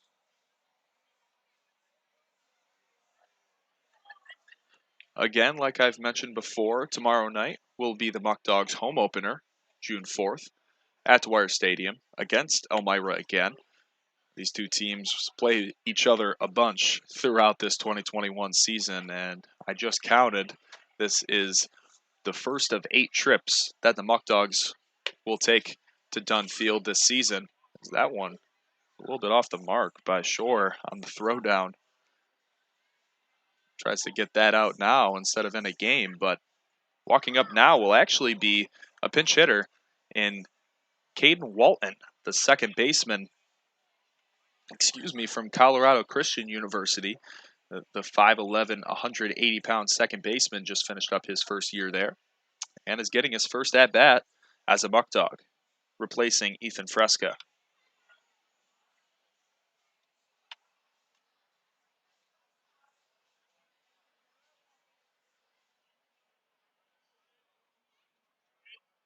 So head skipper Joe Martinez just trying to get some other guys in the game, get some reps.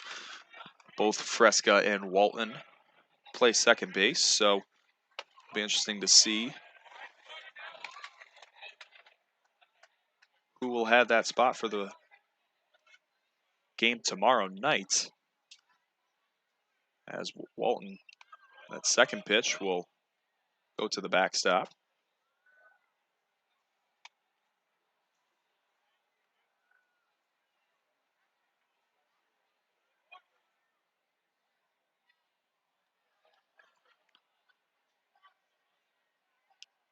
And Walton sawed off and fouled out to the right side.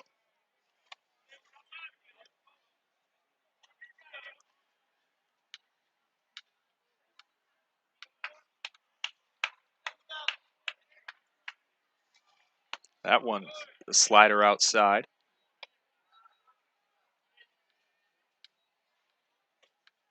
And we now find ourselves at a full count, 3-2. As Walton hits that one up. There's room in foul territory for Hill as Cam Hill will retire Caden Walton in his first at-bat of the season.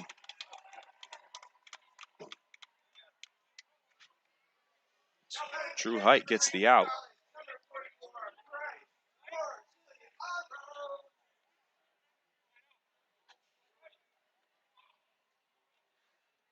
As Bryce Tiliano comes up to the dish, the catcher, trying to get his second hit of the ball game. Had that nice RBI single in the fourth. As since then, this Muckdogs offense has been stagnant, has not really done too much. It's had a few base runners, but again, hasn't pieced anything together, and that's been an Elmira's problem as well for the duration of the game. As that one's chopped over to third base. Ortialo trying to get on his horse. A very nice throw by Yeomans, and he gets the out. So now quickly, the Muckdogs have 2 outs. Nice play by Yeomans on the 5-3 putout.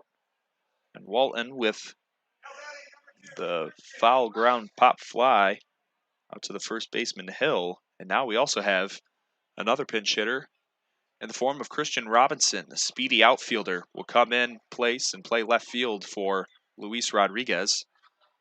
His first pitch will be a ball. First time I saw Robinson in practice, there was a ball hit deep into the right center gap as that one's fouled off. Ball hit deep into the gap, and Abner Benitez thought he was easily looking at extra bases, and Robinson just came out of nowhere and hawked it down. And he has that type of eye-popping speed that you look for in a center fielder. A check swing there, decides not to go for it. It's going to be a strike anyway.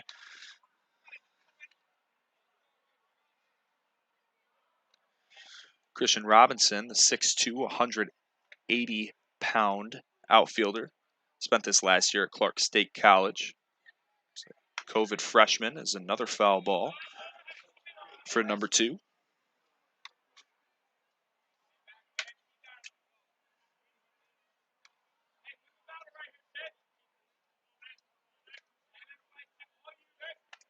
Here's Christian Robinson as Height dusts off the mound, and he'll deliver another pitch, the side armor. That one's going to hit Robinson, and Robinson will make his way over to first base. And with his type of speed, that's somebody that, if you're Height, you don't want to see on the base pass, and you absolutely want to mix up your looks and try to go quick to the plate. As we continue to have substitutions for the Muckdogs across the board, now the middle infield will be completely switched as Cade Walton came in for Ethan Fresca, and now Charlie Swag County will come in for Michael Florides, excuse me. And the sweet swinging lefty is a complete utility guy. He can play all around the diamond. He's listed at 6'4", 215 pounds, and played this last year, his freshman year, at the University of Wisconsin-Tout. So that first one's going to go to the backstop, and with Robinson's speed, he will easily get to second base. And another wild pitch that we've seen a few times from Pioneer pitchers has been costly for them. He's now, with 2 outs, have a guy in scoring position for Swag County, who can definitely cash him in.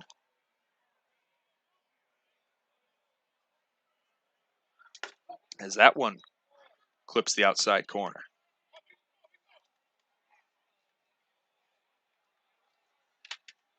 1-1 here in the top of the 7th inning. Muckdogs still find themselves up 4-0, but want to add to that lead as they have not scored a run since the 4th inning. That one's high and inside. 2-1 now. So again, we'll see some different guys in the field, guys that we have not seen yet up to this point. The middle infield's completely switched with Cy County and Walton, and Christian Robinson in the outfield as Height gets another pitch for a strike.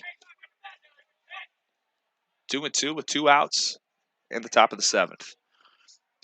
Height trying to get out of it after the hit by pitch on Robinson.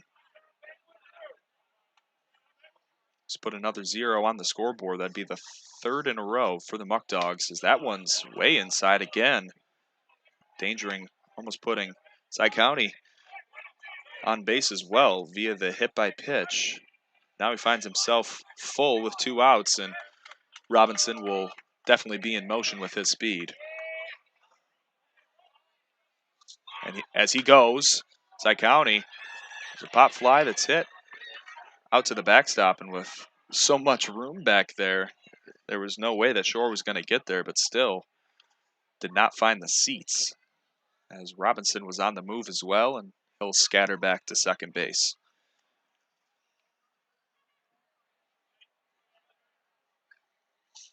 First game of the year, these guys have already put up 6 hits, which, guys are, and specifically coaches, are always looking at, seeing their guys put the ball in play as they switch from metal to wood for the summer. And that's a big adjustment for these guys, using metal bats and switching over as Cy County swings and misses, and Height gets out of the inning. So Robinson gets on via the hit by pitch, and he will be stranded at second base. Muckdogs still lead 4-0.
And we're back after the 7th inning stretch. Gil Murad steps in, the catcher who's playing right field today from Ithaca, New York, will step in against Andrew Parr.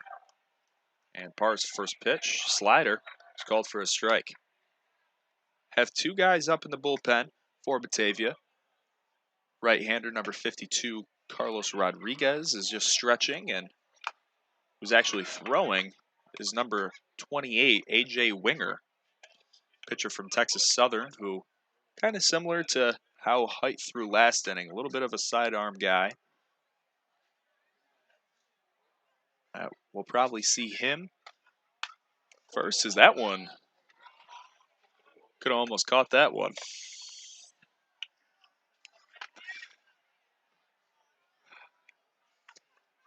0-2 count. And the Elmira bullpen, seems like nobody's there. His height will go one more at least. As now Zachary Bayfield seems to be walking over to the pen. There's a off-speed pitch by Parr that Murad kind of ducked for. Don't know if he knew that it was going to be off-speed because that almost dropped in there. Nevertheless, 1-2 to tonight's right fielder, hitting ninth, or excuse me, just looking at Serrano. So that one's high. He's hitting fifth tonight.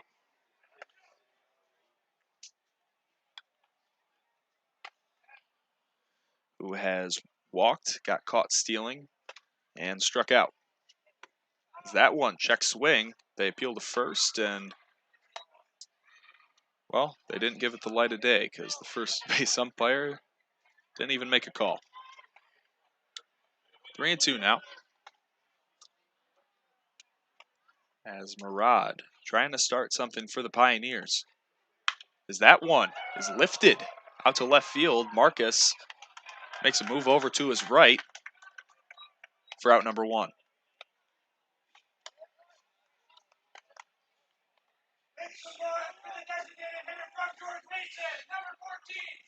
Now the DH from George Mason South Trimble.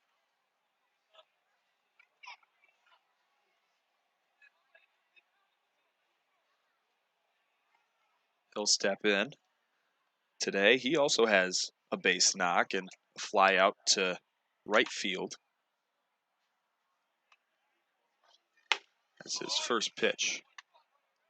Parr will just be a little bit outside. Trimble again. Elmira has put up 4 hits so far. He's been walked once, and Batavia's been a little bit more efficient with 4 runs on the scoreboard, 6 hits, and 3 walks so far. Sterling Turman has 2 of them. One, the hit by pitch with Robinson. 1-1 count to Trimble. Parr has had a great outing so far. Looking to build on it. That one is blown by Trimble. Nice fastball by Parr. His go-to pitch helps him out there.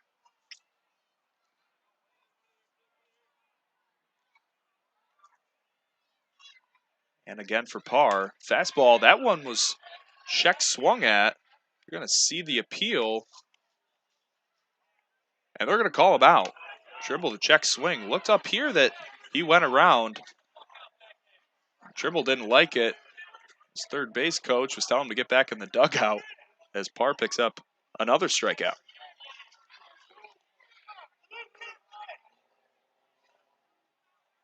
Check swung in the dirt. Parr gets another K.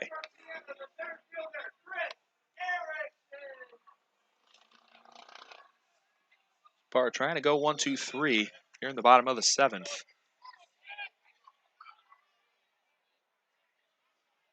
Parr sets deals. That's a great pitch. Outside corner. As Erickson struggled at the plate so far today, 2 strikeouts. And both at bats. Is that one? Great slider. Beautifully framed, by Mortellaro. But will be a ball. There's another one. Check swung. Mortellaro appeals, and they say that Erickson did not go. So 2-1 now. Erickson, the Siena freshman infielder. Drills that one. Parr, what a play. As he's going to just run that over, flip it over to Burraway. And Andrew Parr, another great outing for Batavia Muckdog pitchers as he goes 1-2-3. And your score, still Batavia on top, 4-0.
And we have a new pitcher for the Pioneers entering in the top of the 8th inning. It is Zach Bayfield, the lefty. That's a junior at Oberlin College. He's a lefty through 3 seasons there. He's been used as a reliever. Until this season, he started 3 games and 5 appearances, had 15 strikeouts. So it'll be interesting to see what Bayfield can do against these Muckdog hitters, as substitutions will continue to come into the game for the Muckdogs, something that the Pioneers might not have that luxury currently with so many guys still playing at their respective schools. Trevor Dean, the outfielder from San Diego, California, is going to come in now. He's going to be the extra hitter. And Dean recently just reported to Batavia. He plays his collegiate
As Reinhardt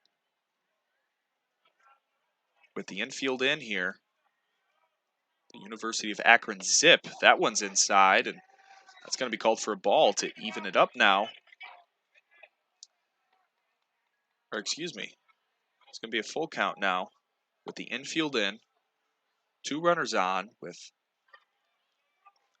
2 men hit by pitches.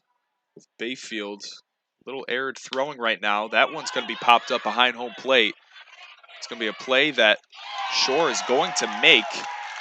With the backstop being as far as he is, Shore can make the play, and now, again, we've had that situation twice so far with 2 men on in scoring position that you haven't been able to put the ball in play with 1 out and the infield in.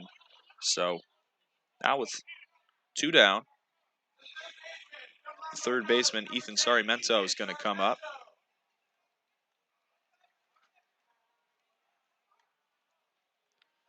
Again, wants to cash these guys home as Muckdogs offense hasn't really been doing too much since that wide open 3-run third inning and added another one in the 4th. See what they can do here against Bayfield.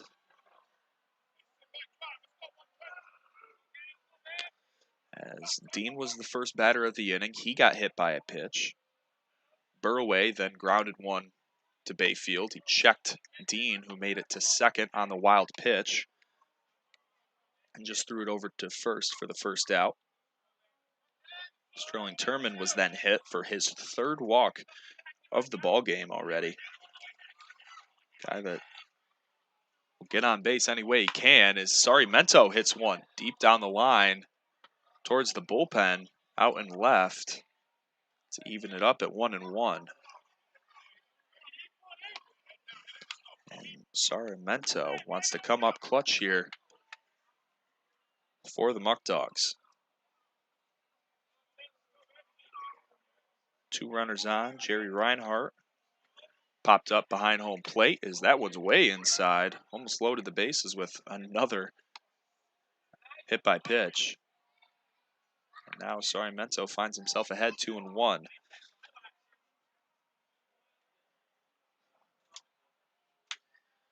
Sarmiento is 0 for 3 so far with 2 Ks. And this time, that one looked way low. Looked like it almost hit the ground. And Sarmiento didn't like that strike call, and neither did the Batavia bench. So instead of 3-1, it's going to be 2-2.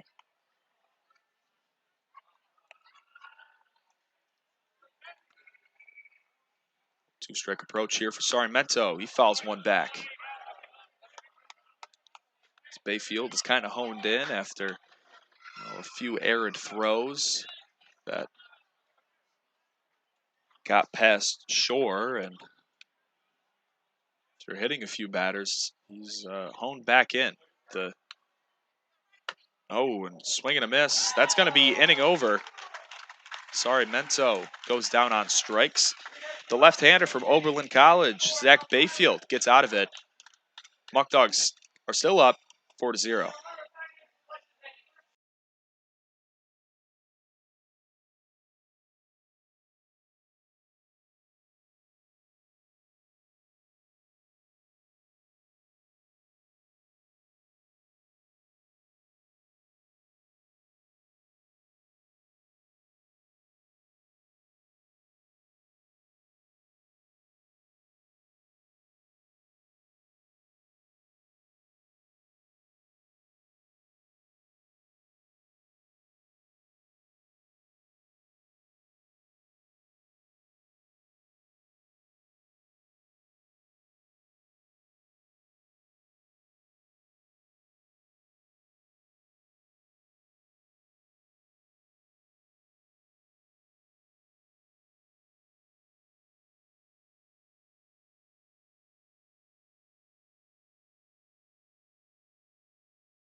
And as the Elmira High School pep band is now doing a song out by the Muckdogs bench, A.J. Winger now comes in to throw for the Muckdogs as the right-hander at Texas Southern University, who just finished up his third year there, will come into the pitch in the bottom of the 8th inning for the Muckdogs. Just finished up his junior year there. He's originally from Friendswood, Texas. He's a 6-foot, 160-pound pitcher at Texas Southern, a Division I school. And this past season had 15 innings of action, and he struck out 9 batters. As, you know, the pep band's still playing while Winger's on the mound. So first pitch is called a strike. The side armor. Now the count, I believe, is 1-1.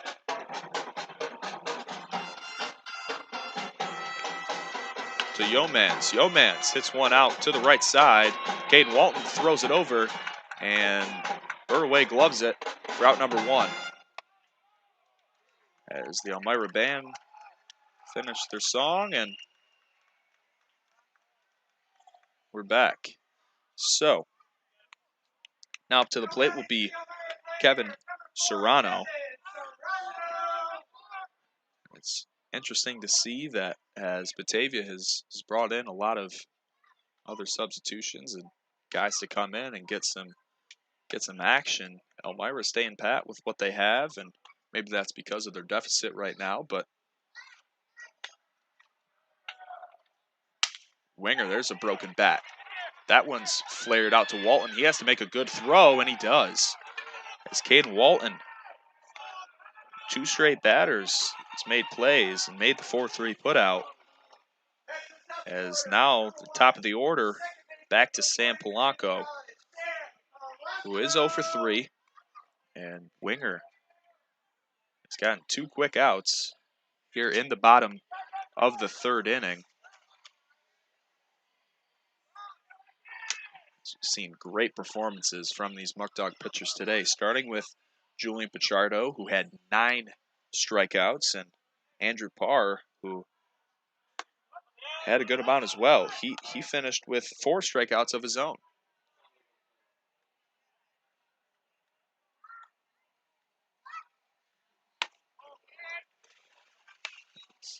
Counts now 1-1. Rain seems to have stopped just a little bit. Now it's just a slight sprinkle out there here at Dunn Field. Nice historical stadium that was built in 1939. As that one gets away from Mortellaro. Ball number 2. Similar to the situation in Batavia, had a team that was in the New York Penn League for a very long time and kind of bounced around leagues for a little bit, bounced around with different organizations. They were with the Brooklyn Dodgers for a long time and had time with the Pirates and the Orioles, and their longest standing affiliation was with the Boston Red Sox throughout the 70s, and had guys like Wade Boggs, and manager Earl Weaver was also there. And there's another ball by Winger. Make the count full. As many historical Hall of Fame players have made the rounds here in Elmira. Even Babe Ruth back in 1939 when he was managing, or was a coach with the Brooklyn Dodgers, actually came to Elmira, and there's a picture down the first base side as I was coming here today that was pretty cool to look at. And see such a legend like that to walk these confines is something that you don't see every day.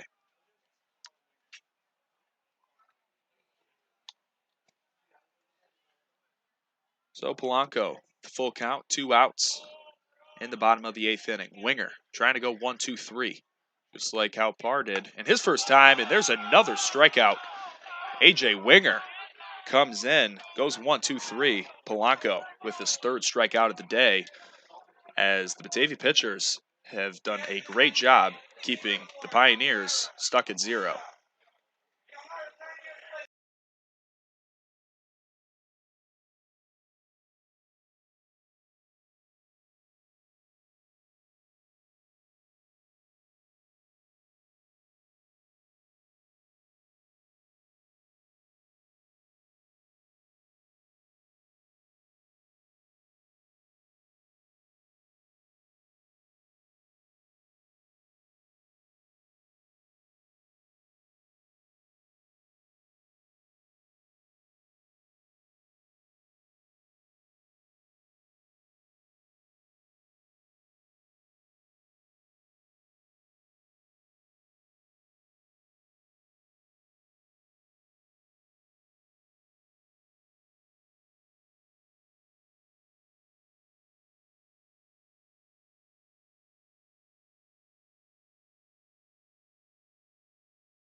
Back here in the top of the 9th inning, Spencer Marcus will be due up first for the Muckdogs. Had a single back in the 4th inning. So far has had a 1-for-3 day. Wants to build on that against Bayfield, as he'll take ball 1 inside.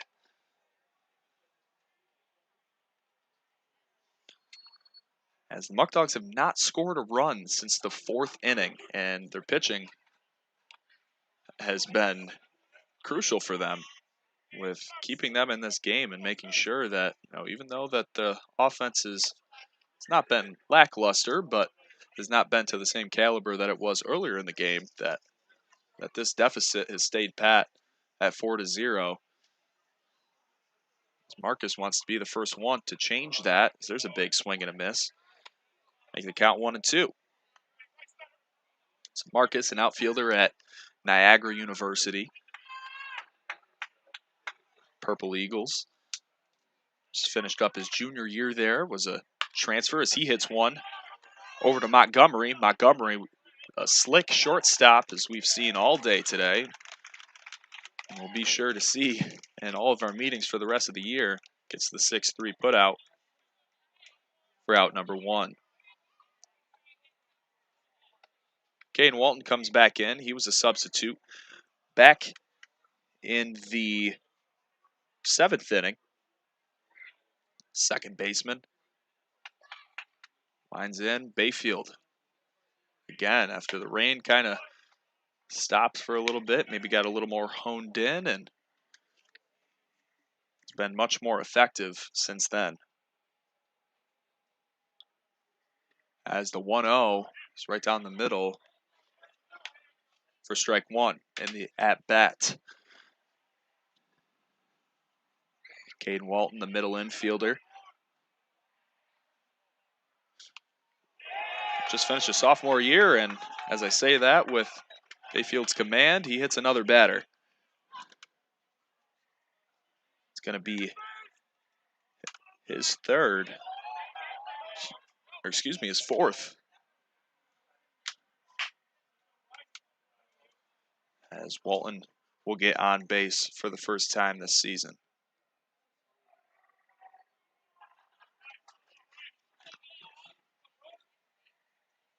Now here's catcher Bryce Mortellaro, who's had a great day so far, both behind the plate and offensively. He's 1 for 3, scored a run, the first run of the ball game.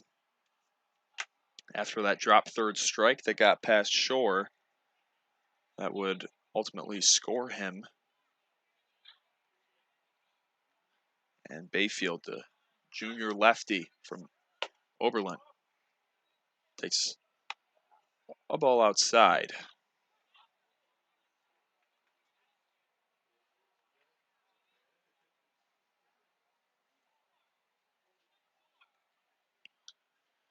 Decent sized lead for Walton at first base. He pitches, throws. There's a ball hit on the screws by Mortellaro. And oh, that one's going to get away as a ball is hit tailor-made by Mortellaro over to Montgomery. Tried to turn the double play, and the arid throw. Cam Hill, first baseman, couldn't hang on to it on the one hop. And there will be another error for Elmira, the second of the game, as Polanco couldn't get the throw down. And now Christian Robinson will have a man in scoring position at second base.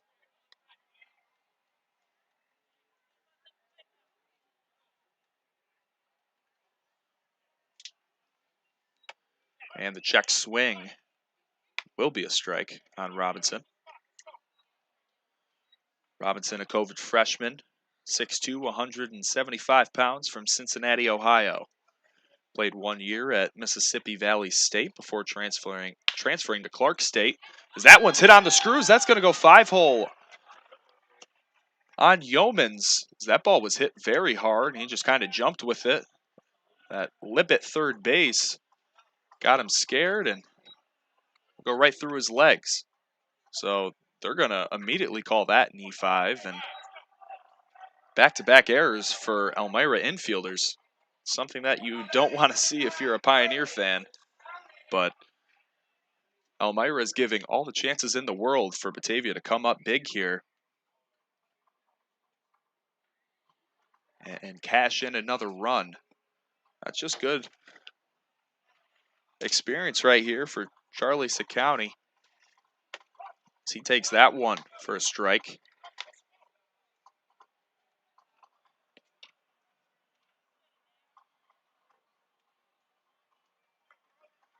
As utility player, there's a snap throw over by Bayfield to try to get Robinson, who has a bunch of speed at first base, and with guys on the corners and 2 outs, you might just put him in motion, a little hit and run.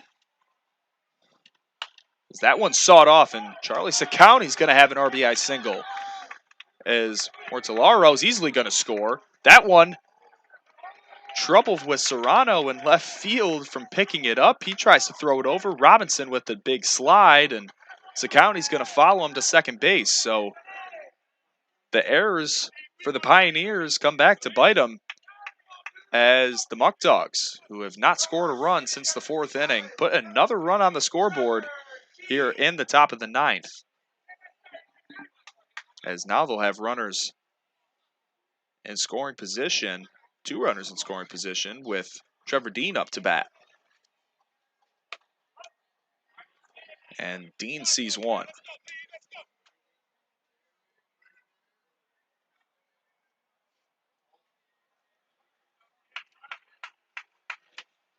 Bayfield again. He throws. There's Dean. He hits one out to the right side. That's going to get through, as Polanco can't go through with it. County's going to come home with Robinson, and 2-run score. Trevor Dean with a 2 RBI single. And like I said before, the Elmira errors in the infield come back to haunt them, as now the score is 7-0.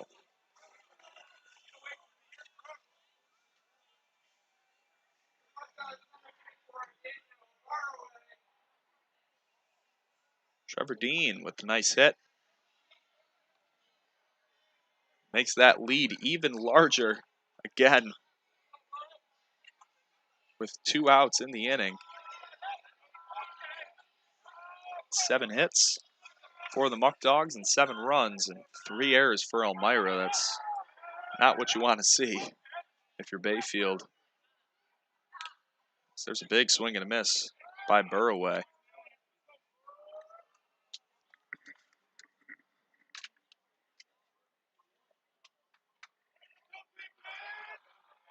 So County came around to score, as well as Robinson. As that one's going to be a ball. Burraway also has 2 RBIs today, and wouldn't mind getting a few more. That one swung out and missed again, off speed.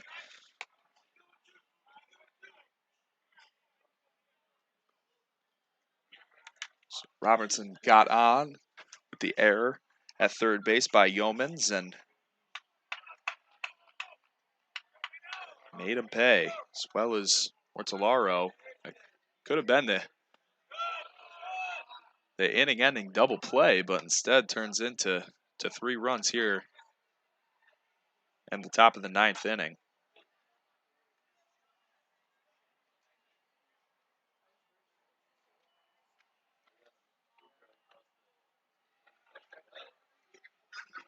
That one's hit hard. Burraway right to second, or excuse me, right to short, and they'll get the force out at second. As after 2 crucial errors by the Elmira Pioneers turn into 3 more runs for the Muckdogs, they find themselves on top 7-0. As Elmira's last ups will happen right after the short break.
And as we will start at the bottom of the 9th inning with A.J. Winger back on the mound, I have a quick word from Batavia Downs Gaming and Hotel features great restaurants including Burning Barrel Barbecue, Fortune's Italian Steakhouse, and the Labatt Blue Zone at 34 Rush.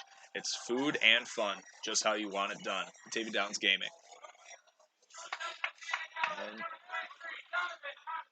back to the action. Here's Donovan Montgomery, who has had not the best day at the plate, but he is a great fielder. That first pitch by Winger is a strike. Winger again, that one's foul tipped. Strike 2. And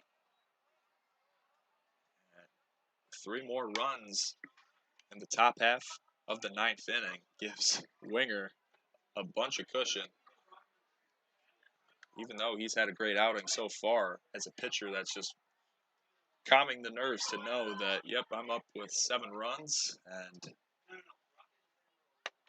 Mortellaro calls for a pitch a little bit more outside than normal to try to get Montgomery to chase. 1-2, waste pitch there. There's another one. That one looked close, but it'll be ball 2. Montgomery so far today is 0 for 3 with 2 strikeouts. Sienna Saint. Oh, and there it is. That one catches the outside corner, and Montgomery again does not like the call. His Winger picks up his 2nd strikeout so far today.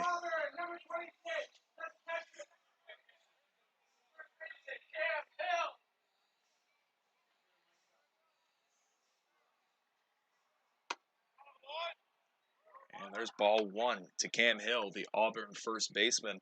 Again, he's had a decent day at the plate. 1 for 3 as there's a ball hit out to the left side. Burraway gets it, and Winger covers and gets out number 2.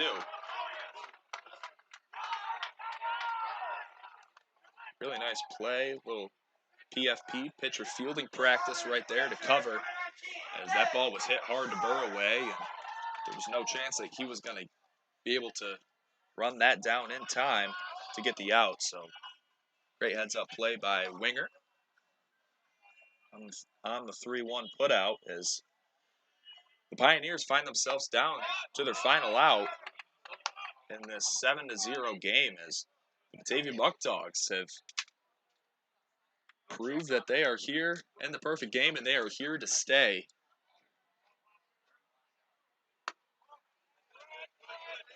As they opened it up with a 3-run third inning and another 3-run inning in the top of the 9th. There's another strike by Winger. And now they're down to their final strike. Catcher Ben Shore trying to get his second hit of the ball game, as that one's low and away. Make the count 2-2. Shore with 2 strikeouts, one backwards to Andrew Parr back in the 6th inning. As again, can't stress this enough, the Batavia pitchers have done an outstanding job, starting with Julian Pichardo, who went 4 2/3, 9 strikeouts. His Winger right there, and that's the ball game. As the Batavia Muckdogs, in their first game as a member of the Perfect Game Collegiate Baseball League, win 7-0. As the Muckdogs win this one, they will play Elmira tomorrow night, June 4th, home at Dwyer Stadium, and hopefully we'll have the same outcome.